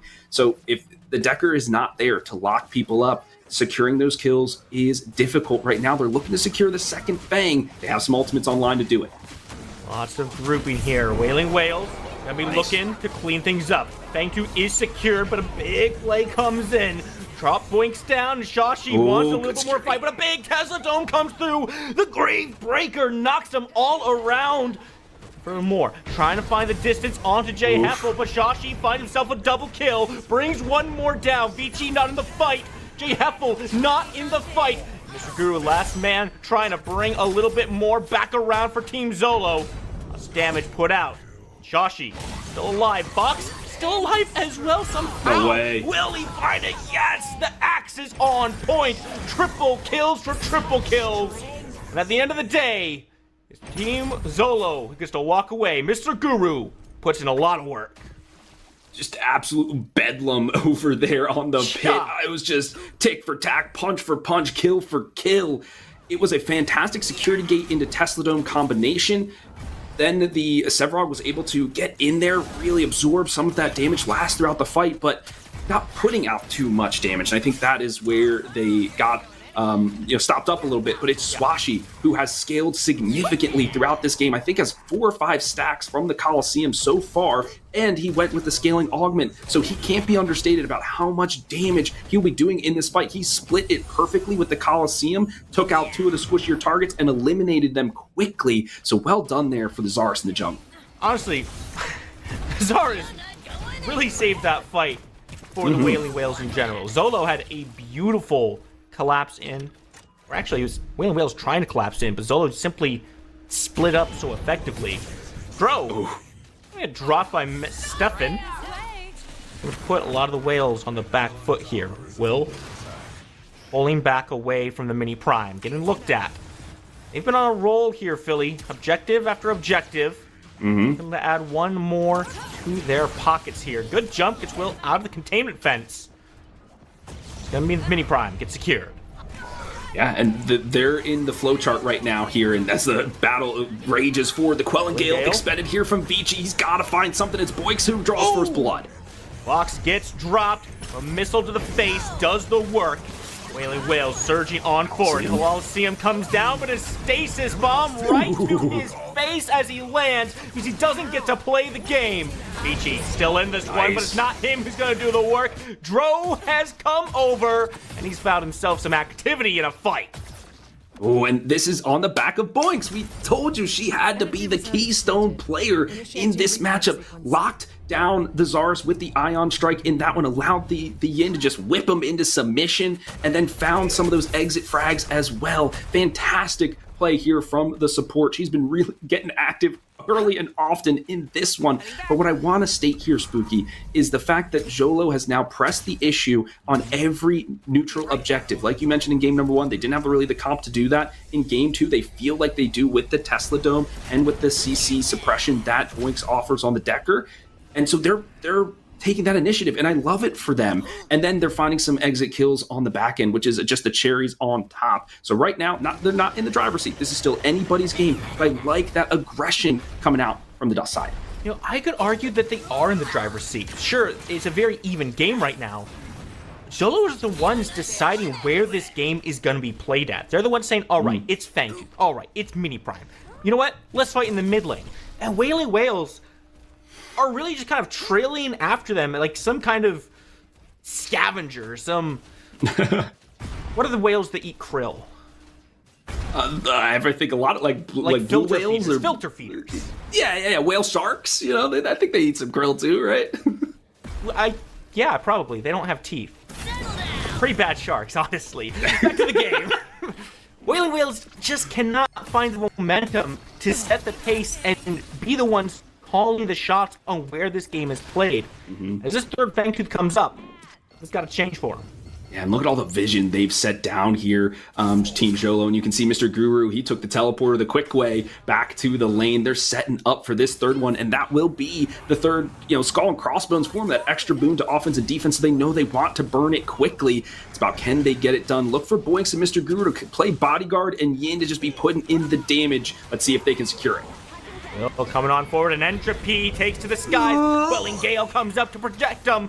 Drow cannot get protected by those winds. As the dome will open up, Fangtooth is secured by Xolo, and now they're just looking to clean everything up. They got the numbers, they got the damage, and they're getting the kills on top. Team Xolo taking it all the way on the fight. Containment fence makes sure you can't back it up. And Mr. Guru finds himself a double. Oh, and I love to see it. This Sevrog doing ungodly work there in that fight, separating people, pushing them back and forth, really being a menace there, doing the tick damage with the Fire Blossom.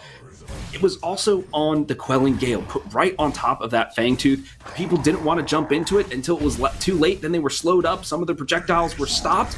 And then with all your abilities bursted away, all right, let's just turn. Swashy on this Gladiator was trying to finagle a way into it, but just couldn't do it, was just poked out before they could really get anything done. So just fantastic work there for Xolo. They secured the third Fang. Luigi trying to secure a 3 camp as well. Health bar pretty low. But Plasma Ball is going to hit the pillar, and that'll be the end of that. You know, Philly, you talk about the flow chart quite often, right? Yeah. If this, then do this. If not, then go over here. But I feel like sometimes we get a little too caught up in that flow chart, right? Sure. Because right now, we're looking for objectives. We want to go to the Fangtooth, contest the enemy there, and try to get it for ourselves or pick up as many kills as we can. But there's a key question I think is not being looked at, and it's, does Vici have the ultimate? If so, it has to be pulled. You have to get rid of that ultimate before they show up to the Fangtooth. Otherwise, you don't have a window to be there. Entropy... What were you doing there, my friend? I don't even know what to say. The Ion Strike from Boinks, it was perfectly placed, knowing where the mine was going to come, and just stopped him in his tracks. All the momentum Just away from his team. Yeah, just gone. But now the fight in earnest again, Spooky. Oh no, so much damage on the J. Heffel has to blink away. Such good placement coming out from Fox, and Mr. Guru is not gonna let you have any space. Dashes on in and drops 2. That is a double for Mr. Guru. He's just gonna walk on back to his team, who get 3 free kills. Oof, yeah, that was an awkward fight there in that choke point, but the former Hive player, Mr. Guru, doing some cleanup duty there. The Sevrog reaping some souls. he is online. I'm looking at this Zinx, and I think in the next big fight, that is who we should be spying on if we can. What is her role here? How is she setting up people with the Ricochet? Because what she does best is kind of in that laning phase. You want to win that lane phase outright with your passive, your bad medicine, Ricochet to set up your kills for your carry, etc. But now that we're in this team fight brawly situation, what are you getting done? And the fact that these fights have been so split, so spread out, the Ricochet not hitting as many members as we would like, and going full support here. I mean, you've got the Wind Caller and the Crystal tier, and the Divine Wreath here is your tier 2. So full on support, no damage, no prophecy or anything like that on Stefan. So really trying to facilitate and keep their teammates alive. That is who my eye is going to be on in this next fight. If we get their Entropy slashed to smithereens.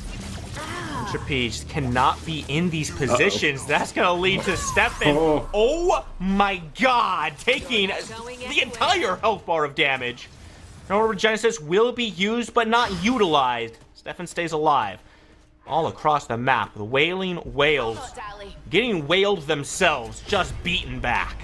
Okay, Spooky, now Team Xolo is in the driver's seat. Now they have hit their power spikes. They are feeling very strong. You can see how much damage this Yin is putting out. The Tainted Rounds, the Lightning Hawk, the Terminus just chunking through kids. I mean, that Zinx lost her health bar in, 3 whip slashes? Like, that was insane. So, now how do you close it out? And it starts here with this 4 Prime. You get that buff going, put it on your creeps. I think if they secure the Shaper here and have those seedlings start pushing in, that will be, an extra boon for them to really put the pressure on. I'll be looking to see how they will split their siege. Do they go for a 4-1-0? Do they go for a 2-3-1? Like, how are they going to siege the base here after they get this Shaper?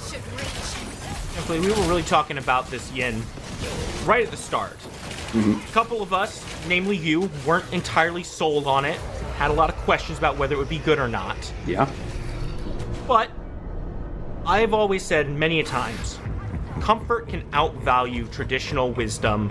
Sure. So very frequently. If you are comfortable, if this is your best character, it doesn't matter if it doesn't play well into the Skylar, because you're still going to put up some numbers. Now they're looking to put up the Primal, and Mr. Guru is looking to put down Shashi. You can't fight any longer. You got to get out of there, and Dro's going to escort you out the hard way. Primal Fangtooth, secured by Xolo, and all the whales are sent packing. Ion Strike going to come in, and Vichi's going to whip him back into place. And we've got ourselves a double bubble buff here for the side of Team Xolo. Love to see it. And Mr. Guru peeling so effectively for his team that time. Yes, what? Why are we on the right side, Will? Look at the mid lane. We're inting. We are inting. I think they recognize the game is forfeit after that final engage, and it will be so. Spooky, we're going to game number 3. Game number 3, after a very convincing win from the Whales in 1. I don't know, like, the Whales simply didn't have that same mentality, it felt like, from game 1. But at the same time, Philly, it's very clear that Xolo changed a lot of what did not work in that first game. And I think that's so integral to this level of play. Being able to recognize what you're doing that's not good and not working, and saying, no biggie, swap it out, let's make this a best of 1. Yeah, I mean, in game 1, Xolo, they got out-tempoed. They wanted to be the ones in the driver's seat, put that pressure on. They weren't able to do that. Okay, what's a composition where we have a different tempo? And they found it. They found that rhythm. They found that flow state, so to speak, here in game number 2. But I think there's some of the pieces on the side of the Dawn, the Zinx and the Terra, I don't know, man. They're just not impactful enough for me. I'm a big ultimate guy. I love the big flashy abilities. The unstoppable, right? Like, what was Wooly doing in these engagements, right? Were they trying to peel for the Skylar, but she can kind of self-peel? Okay, then you need to press forward and look for somebody, mainly Boinks in that back line, because you have the unstoppable, but then there's the containment, right? We always know how these things intertwine. The Terra just, I don't know, not getting it done for me in this one. And then the Zinx just kind of fell off the cliff as they made their way towards the later stages of the match. So a very good win here for Xolo. Game number 3 is anybody's guess. Not to put too fine of a point on it, Philly, but to what you're saying, I think we talked about the Zinx and the Terra 1 time each. And it's not because the players are bad. It's just they got to do so little in that game, and both times we talked about them, well, we saw Vici just destroying Stefan's health bar, and then for Wooly, unfortunately, just wrong place, wrong time. Hopefully, they can do like Xolo, pull their pieces together and find something big for Game 3, but that is a problem for the desk.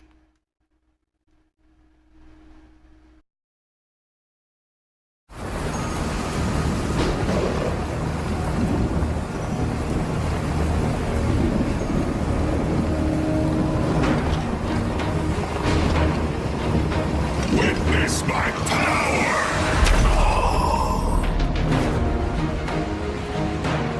Can you taste it on the wind?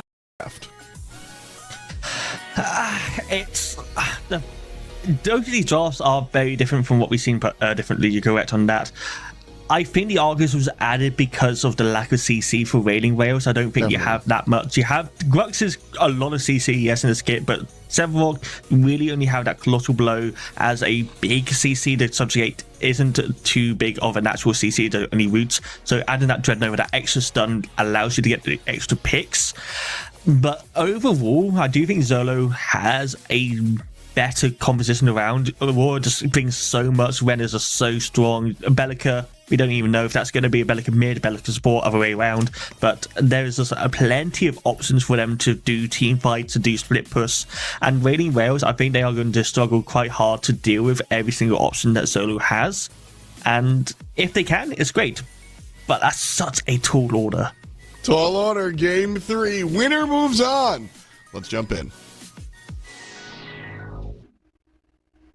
That's right, folks. We've got two teams, one win apiece, and one more game to take it. Neither of them wants to go home. It's their final chance to stay in the bracket. Still spooky, still Philly to take you through this one. Now, Philly, the question is, these Whales took a bit of a hard loss there. Got to rise up. Do they have the capabilities? Are their mouths filled with baleen, or are they Andante? Do they have teeth? Do they have teeth? No, they have. Yes, they do. They have teeth in this one, friend. I like the composition that they're going for. It is, for me, a full-on dive. I think this Sevarog is going to play more of that, let me Phantom Rush in, be the front line, and then have the Stefan kind of follow up in there afterwards. So that is what I'm looking for him. And I think Entropy is going to be the one to set up those kills. He's going to hit a Dread Nova from downtown, and then Wooly will jump on him, subjugate, everybody dive, and blow up one target. So that is what I think they're looking for here. The big thing with this Sevarog is that he does naturally build magic defense. So even though he's going up against the Shinbei in the off lane, it's okay. He can build the catalytic drive and he'll feel just fine doing that. That's not a problem for him. Where there's just, I'm curious for Team Xolo, there is not much damage differential here. Everybody's busting out magical, and it's really the cure to do the physical. So I'm looking for a strong early game for Xolo to kind of build some fear onto the side of Wales, where they feel like, oh, I do have to build a magic defense item, and then that prevents them from scaling and hitting their certain timings where they're going to be weaker as they move forward into the mid game. So if they can really put that pressure on and make them feel the hurt, so they go for like Miss Meadow Buckler or whatever, then I think that they hit their game plan. But only time will tell if they can get it done. If you only have one source of physical damage, Kira's not a bad one for it. That said, it can be rough, right? If she doesn't get online early, she can struggle a little bit. If she gets pressured early, she can struggle a lot. So now the question is, how much attention do you pay over towards that left side? Entropy, don't get hit by that, my friend. Those are going to hurt. Fox, a little bit of an exchange there, but this is another problem. Entropy on this Argus runs out of mana so quickly, I have to wonder how these lanes are going to fare as a whole.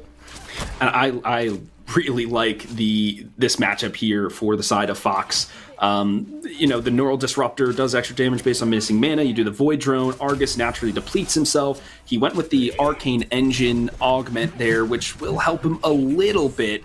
But Not too much. He's going to be looking to run people down more than conserve his mana, so he'll have to itemize effectively, which will mitigate some of his damage capabilities moving forward. This is the lane, though, however, Spooky, is the one that I'm looking forward to the most, because the Rena support into this Muriel, these two magicians really just going to be battling it out to try to secure Prio in that lane.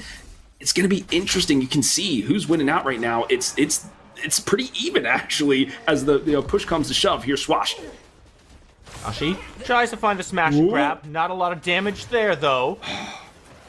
Heffel has to be very careful. Stuber not going to connect. Literally, sub 20 HP. Pro under duress as well. Blinks come through, and finally the first blood is secured. But Vici makes the rotation as well. Step back into the tower. Boinks is here. You've got nowhere to go. Vici, 1 for 1. Is it worth? Debatability on that is high. Yes, you get the carry, but you expend your blink and you lose priority in the mid lane. You send Jay Heffel over here, not necessarily safe in this mid lane area. Yeah, okay. I love the aggression here, friend. It's basically a best of one. You want to, put the fear into the opposition. I guess that's one way to do it. But now you have to play a little scared because you got no blink. It's a very dangerous position to be in. Lots of aggression from both sides. Jay Heffel looking to try to get back towards his dual lane. Spots Vici out on this seedling. Gonna try to steal away, but just looking for some damage. Be able to do a whole lot. Entropy comes in. Good. Jump. And Vici has to blink as well for the rad rounds. Gonna finish the job. Fox and Boinks now in an engagement. Double knock-up and double whammy. Jay Heffel goes right back to the base. Quick exchange. Shashi takes rotation in. Smash and grab. Gonna pull the blink out from Fox as well. Everybody's come to play in the mid lane. Eventually, the parents do come and usher everyone back home. This is more NA like it, friend. This is the bloodbath we want to see. 1 kill a minute kind of action. Just blinks just being expended willy-nilly. Just these blink chases. That was insane. Why was the Drago blink chasing up there? I mean, wild town for that. But okay, you do that. You expend some resources from the Aurora. You keep her down. Make sure she doesn't get level 6 before this Fangtooth comes up, because that's your primary objective here in this early game. They're setting up around it here for now. You see some of those wards down. It's about, will they commit to it is the question. The Grux is over here. I think it's more than likely. It's going to be a very interesting game with the pace that this is going right now, Philly. Saguru under tower, taking a few hits, and drop the wolves, look for an exchange. Has to be very careful. This is another interesting place, right? Because both these laners really want to take their time, scale up, and become, quote-unquote, the problem in the game, right? Yeah. Sevrog wants to be that big tanky guy you can't get past. This Shinbi wants to be able to either just split push to hell and back, or just delete a carry if she decides to rotate in. So what's the dynamic going to look like? What are you expecting from that lane? Well, I'm expecting Shinbi to kind of win it a little bit here. She has really great poke, right? The line tempo just puts those wolves in. Entropy using everything in the kit to make sure he stays safe here as they are working towards the first Fang Spooky. They're looking to try to start this one up. Wailing Whales back on the front foot here. Shashi pulls Fox in, and immediately the health bar gets dropped. Hey, Heffel. Gonna put the finishing touches on that. Now move back into the Fangtooth pit. Still 4 alive for Xolo. Tougher look to contest. I don't think they will. I doubt you would dive in there, though. Vici goes in. Can the hunt be secured? The cryoseism is massive. The bubble laid on top. It's going to be a fight, but it's going to be Wailing Whales who get the Fangtooth. They came with their harpoons. Their harpoons found the mark. Dro, though, has a few bolts left for him. Puts one in the grave, and Mr. Guru says, oh, you want to blink away? Mr. Stefan, I think you want to come back and play.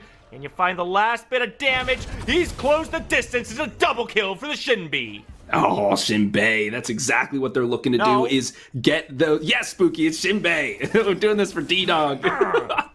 But that's exactly what Shinbi's look to do. They want to clean up some of those kills and split the fight. because if she's running at you, you're like, holy crap, I don't want to take any of this. So you try to run away, and then you use some of your resources to do so, and then she'll just chase you down with the rushing beat. So an excellent job there for Mr. Guru, and he's back just in time to clear this nice juicy wave and keep the priority in his favor. You see here from Wooly that he's going with the rejuvenation robe, so going for that catalytic drive early, but his timing is a little bit behind, about a minute or so, because you need to then evolve that item to really get the work done. So this Sevrog is behind because he made that rotation to the first Fang instead of the second, which then Shinbi's like, well, then I guess I'll rotate over there, and then she got a double kill for herself, so puts herself ahead in this lane. You talked about how you wanted to see this one to go. Shinbi now, I think, in the lead. Definitely feeling pretty confident here. I tell you, oh my goodness, that's not a great look for Drogus. Pulled back in, and Jay Heffel says, you know what, fine. You want to get a kill, thank you, I'll get a kill in the lane. I always get so jealous when I see a Sevrog like full clear a wave with his Siphon. I can never make that work. Mini Prime gonna go the way of Vici. A bit of pressure to bring some of these lanes, a little bit more damage that you can look for. Joshy's been pretty active here, Philly. We've been seeing him look for a lot of smash and grabs, looking for a lot of rotations. Has had some success, but now with this Mini Prime on Vici, I gotta wonder if the story will change here. And he has to get active. The Grux needs to be ahead. If you are behind, you're not doing what you need to do. You're not Gruxing. And yeah, you're not Gruxing, and that is part of the key to their setup. You have to get the smash and grab Warlord challenge combination.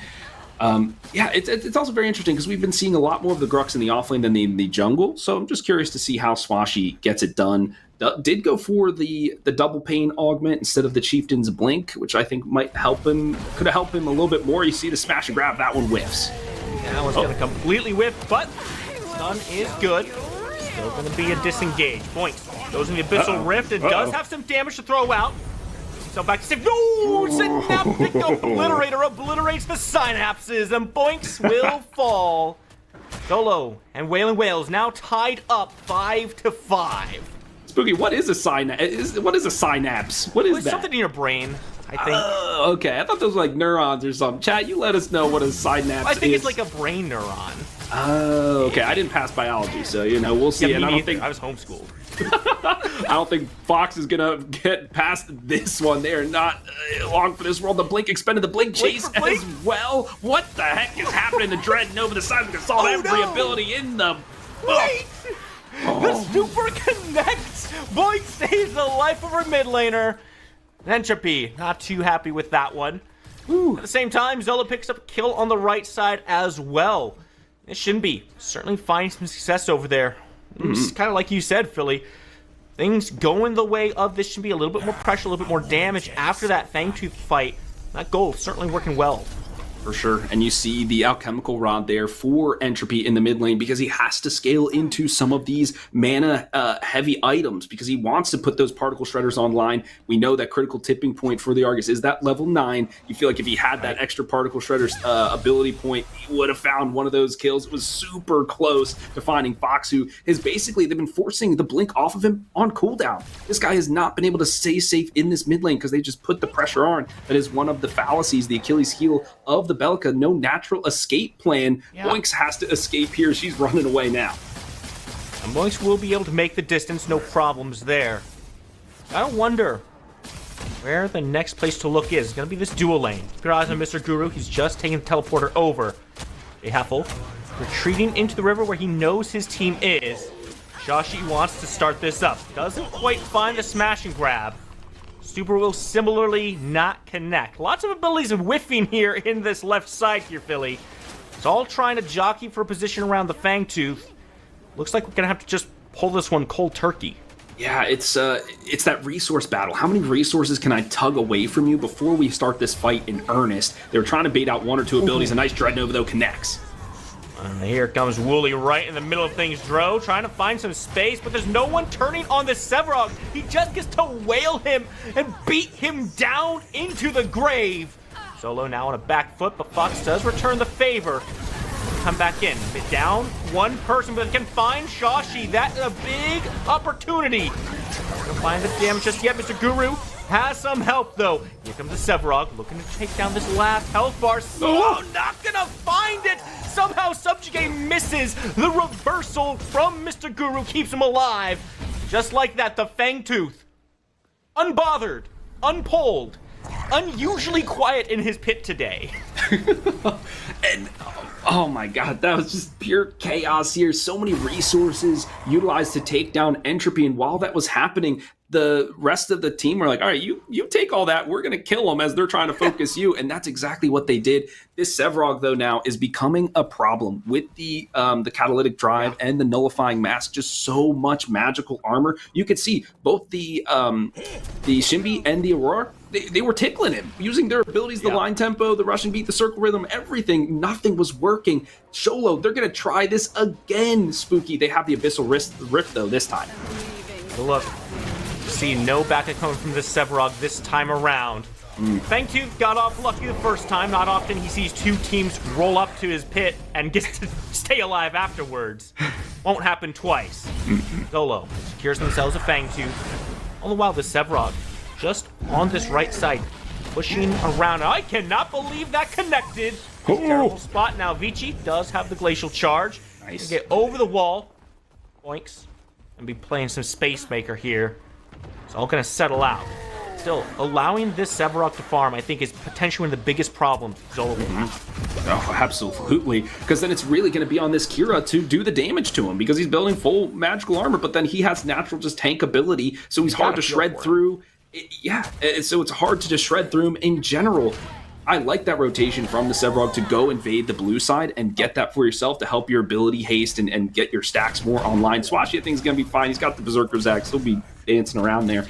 But an intelligent play there, knowing that they were late to the Fangtooth. We don't have the ultimates and abilities to contest it. All right, let me go find something else on the map. You get your blue buff, and you can get some extra creep stacks there. Get yourself to your final tier. Which you love to see is at 155, so almost there, right? Got to get to 180 to feel good about it. Going for the Flux Matrix next, looking to facilitate himself and the rest of his team. Big ult expended there. Vici dropped the Cryoseism, didn't really find anything off of it there. Now, an ultimate down for the foreseeable future. Should be a few more opportunities for the Wailing Whales to get active on this map. And they've been certainly jockeying for position, right? We've seen them moving forward, looking for some aggressive plays. Haven't quite found everything they're looking for. Trailing in the kills just ever so slightly, but around this mini prime, the first one's here. They find a fight. Xolo to move their way in. Glacial Charge gonna lock everybody in the pit. Says, no, you don't leave. Doesn't look like Xolo's trying to push the issue any further, but Mr. Guru apparently didn't quite get the memo. There's the team coming around with the Colossal Blow, sends him right back to the pit. Now the numbers swing in favor of Wailing Whales. And they find anything off this. It's a deep fight in enemy territory. And Entropy who draws first blood in it. In to try to drag down Dro, and they finally do it. Vici, though, trades off ADC for ADC. Stefan blinks past this Glacial Charge. Entropy is doing all the work he can. Still alive to blast out the damage. And it's still Xolo trying to move forward into all of it. But Wooly is just soaking up so much. Triple kill for the mid laner. And somehow Wooly, after all this tanking, still has a few hundred health to work with. Dude, this guy, you cannot take him down. He's too large. He's too thick. It's incredible. They're pumping everything they can. And because he's too blood, and the big blue whale here is Wooly. And here's the thing. That allows the Argus to just do the work. A triple kill here for the mid laner. He had that full max particle shredder online. He was just crushing, and that Flux Matrix here from the side of the Sevrog facilitating him more because he's doing that extra magical damage. I love to see this mid lane battle in these fights. You can see Fox is fully focused on Entropy, trying to get the Void Drone so that he's taking those extra damage. He's losing his mana more quickly, he can't sustain, but dang, not enough to get it done. An awkward fight there in the end there, Spooky, because they had the prime, they know it was taken, and they were missing their Kira and their Rena, two of their largest damage dealers in these fights. I love the wall off there from Vici. If the Abyssal Rip was able to connect, that would have decimated the team, but they just weren't there on the timings. Then they were split in the fight in the retreat. Mr. Guru got sectioned off, and they went down again. We are skirmishing once more. The Cryoseism in. Cryoseism does find two targets, a big double stun, but still there's not enough damage to bring these targets where they want. Here comes Wooly, finds a subjugate and knocks points right towards his team. Says, all right, I've got the MR. I don't care about your damage. I'll step up into all of you. And Shashi drags him right back. Dro extremely low. A good knockup's gonna save his life. And Boinks finds the kill. That could be enough to turn things around into Xolo's favor. But all of the Wailing Whales said, all right, it's been enough. Let's pull back. Mr. Guru's in the back line. Can't stay there for long. Oh, and this is where Shinbi eats, folks. This is where she wants to pick up the stragglers. Jefe, boom. He's donezo. Oh, my word. 2 blinks expended here from Xolo to reposition themselves because they were caught in the smash and grabs and with their stuns. So they had to expend it, but that helped them reposition, and the chase was on. And when that happens, you have the advantage. You can turn around and get the elimination. Still, the fight is going. The Fangtooth under duress. Are we sure? He's going to die from the fire blast. Oh my gosh, they take him down in the nick of time. Entropy steps up to this one by himself, and he will fall down similarly by himself. I understand wanting to get the kill, but like, you can't make those plays in that situation. Wailing Whales truly felt like they had fully disengaged Philly. They felt like they were out of that fight. No one else had to get caught. And Stefan goes down. Okay, that happens. It's a Shinbi. Why was everyone else so far forward? Sometimes you just get caught in 2 minds. This is what we've been talking about a lot, Spooky. With all these neutral objectives, your decision making has to be decisive and it has to be unified.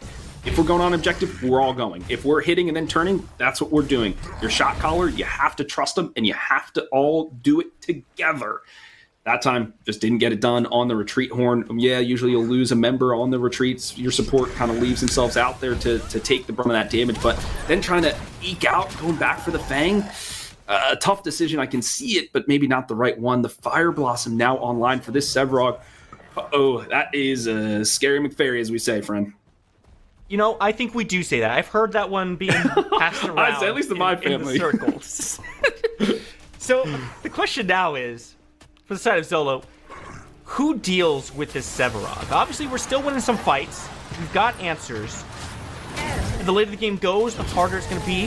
Shashi to start bringing the pain right now. I'm going to find a whole lot gets knocked up. It feels like this might be a fall point for the Wailing Whales. Go in too deep. And Fox on this Belka just picks him up. Now Vici looking at 2 members, and Boink said, hey, well, I want to join the fun as well. And we find the Stupor does connect, and Jehefo is gonna bite it for that one. Dro with a double kill. Ooh, what a fight. Fox has been my MVP in this one. Those seismic assaults have been hitting 2-3 people in each and every engagement. Spooky asked, okay, what do they do about Wooly? You fight when he's not there 100% of the time, every time. And they did just that, and they cleaned up 3 kills easy peasy. In these fights, you just have to dance around them. You have to dance around the Sevrog. You've got to get every other member down first, especially this Argus, and then you can then focus him at the end of the fight. He's being focused here now. Yeah, I guess this does work. If you just bring 5 members to a single health bar, that health bar tends to not fare very well. Or Prime is the current example of that as well. We'll be going on all 5 members of Team Xolo, taking full control of the momentum of this game. And I'm surprised at how effectively they're playing around this Sevrog, right? Because we saw him around that Fangtooth. He walks in and says, haha, no play zone. But it also feels like he doesn't get to control his game right now, because if he wants his team to be able to fight, he has to be there, and if he's there, he's not farming. Yeah, and I think at this point in the match, he's okay, not farming. He's got at least 3.5 items online. You got your max stacks. Hopefully at this point, you should if you're a professional. And then you can dive in there. They did go with the Phantom Rush augment, so you can dive in there, try to Colossals blow somebody back or subjugate them in place. We've been highlighting the Sevrog a lot, but I want to talk about the Shinbi. We do talk about Shinbi. Yes. I love this build, going with the Magnify first to shred through that magical armor, and then the Megacosm as the 3rd item when you've reached your power spike off the Tainted Scepter. Fantastic there. The big thing, though, is this Obelisk. That means she is going to be scaling incredibly hard throughout this game, getting those stacks online, which means she'll be able to shred through that magical defense of the Sevrog just that much more. So I love what Mr. Guru here is doing, just full-on damage. Going for probably the World Breaker next if I saw Void Crystal correctly. So I love the build coming out there from the offlaner. Now they're sieging the base, buffed in purple. Fox Gets pulled, the beautiful glacial charge. Gonna stop the aggression early. Boinks in the skies, looking at Stefan. Gonna be Dro who finds it, and all of a sudden, Wailing Whales find themselves on the back foot in their own base, locked out of their defense. Ouch. He goes into the stasis and gets knocked back into the sky, but Wooly is here. He said, I will put my mark on this base. You will not take another step forward, but you gotta fight past Dro as well. He's firing shots, he's pulled back in, and he goes down into a grave. Mr. Guru, the last one standing, looking to try to wrap up this fight. There's a trip kill for Shaw. Holy crap. Can you find a kill for Mr. Guru? And the answer is yes. It's a double ace. Everybody's dead. I've never seen this spooky. Everybody's dead. Bangle, who do you even look at? There's nobody alive. The minions. Holy, and they are stomping towards the core. Luckily, Stefan is available to clear the wave and help the alarms, settle. But what the heck? What a fight. Just back and forth mayhem out here. My word. Finally, Shashi coming into this fight, has that Ashbringer online like we talked about, so instrumental for this Grux to get what he needs to get done. But I want to talk about the full length of this composition for the Dawn side. They want to play more dive, but they haven't been able to do that because they've been on the back foot. They haven't been able to initiate, and if they have, Fox has been lining them up like dominoes and knocking them down with the seismic assault. So just a fantastic counter initiation from that mid laner. Fox has just had to keep track of so much. The Argus, where's he's at? How do I keep my team alive with the seismic assault? There's just been so many things that this prolific player has had to account for, and they're doing a wonderful job of it. Oinks also zoning, creating so much space with that ultimate. It's difficult to fight in there. Grux, it's hurting him. He's like, I don't want to run into this, coach. Don't put me in. But they're like, you got to. Somebody's got to dive, and we have to then protect with the follow-up. So really well done here overall from Xolo. They're going for the Fang, but it's going to be contested. Can they get out alive? He drops the glacial charge, trying to cut off a retreat path. It'll be enough to take down Dro. Oh my god. They have hope. Be in the grave. No, you can't get caught here. Oh, Wooly. Shot on the lazy back. Everyone just went their separate ways there, Philly. Wailing Whales try to step up. Found themselves taking a fall. They have to get back to the base. They have to defend. Yeah, and so you see Entropy doing the mid laner. That's where the bulk of your wave clear comes, but you're down 2 members. They're knocking at the door. 2 inhibitors down, 2 members down. Really Whales. Really need to find something here. Load the harpoon. Something. Get rid of this wall. It's in my face. Entropy can't even step out of his base, and the core falls as soon as the wall does. You don't even have a chance to defend it, Philly. That core shattered in a blink of an eye, Spooky. I didn't even realize the health bar was just nothing after that. But well done here from Xolo. They kept their foot on the pedal and they didn't let it go. Such a fantastic mental fortitude from this squad. I mean, we've talked about some of the players on their team have been in some of these hottest seats in the scene. They know what it's like to come back from a deficit and still succeed, still excel. Just so many standout players from both of these squads. It was just, I gotta highlight Boinks. We talked about her already, and I gotta highlight Mr. Guru on this Shinbi, just really making it work, just assassinating people, putting the pressure on in the offlane as well. So just highlights all around. This is definitely gonna be one you want to watch back, folks. Get those Ometa City links and just sit down with your popcorn and enjoy it, because man, what a match. What a comeback, too, from Team Xolo, who struggled so hard in that first game. Philly, we asked a question at the beginning of this game. We now have our answer. Baleen. Send it back to the desk to wrap it up. Great job there on the cast, boys. Xolo with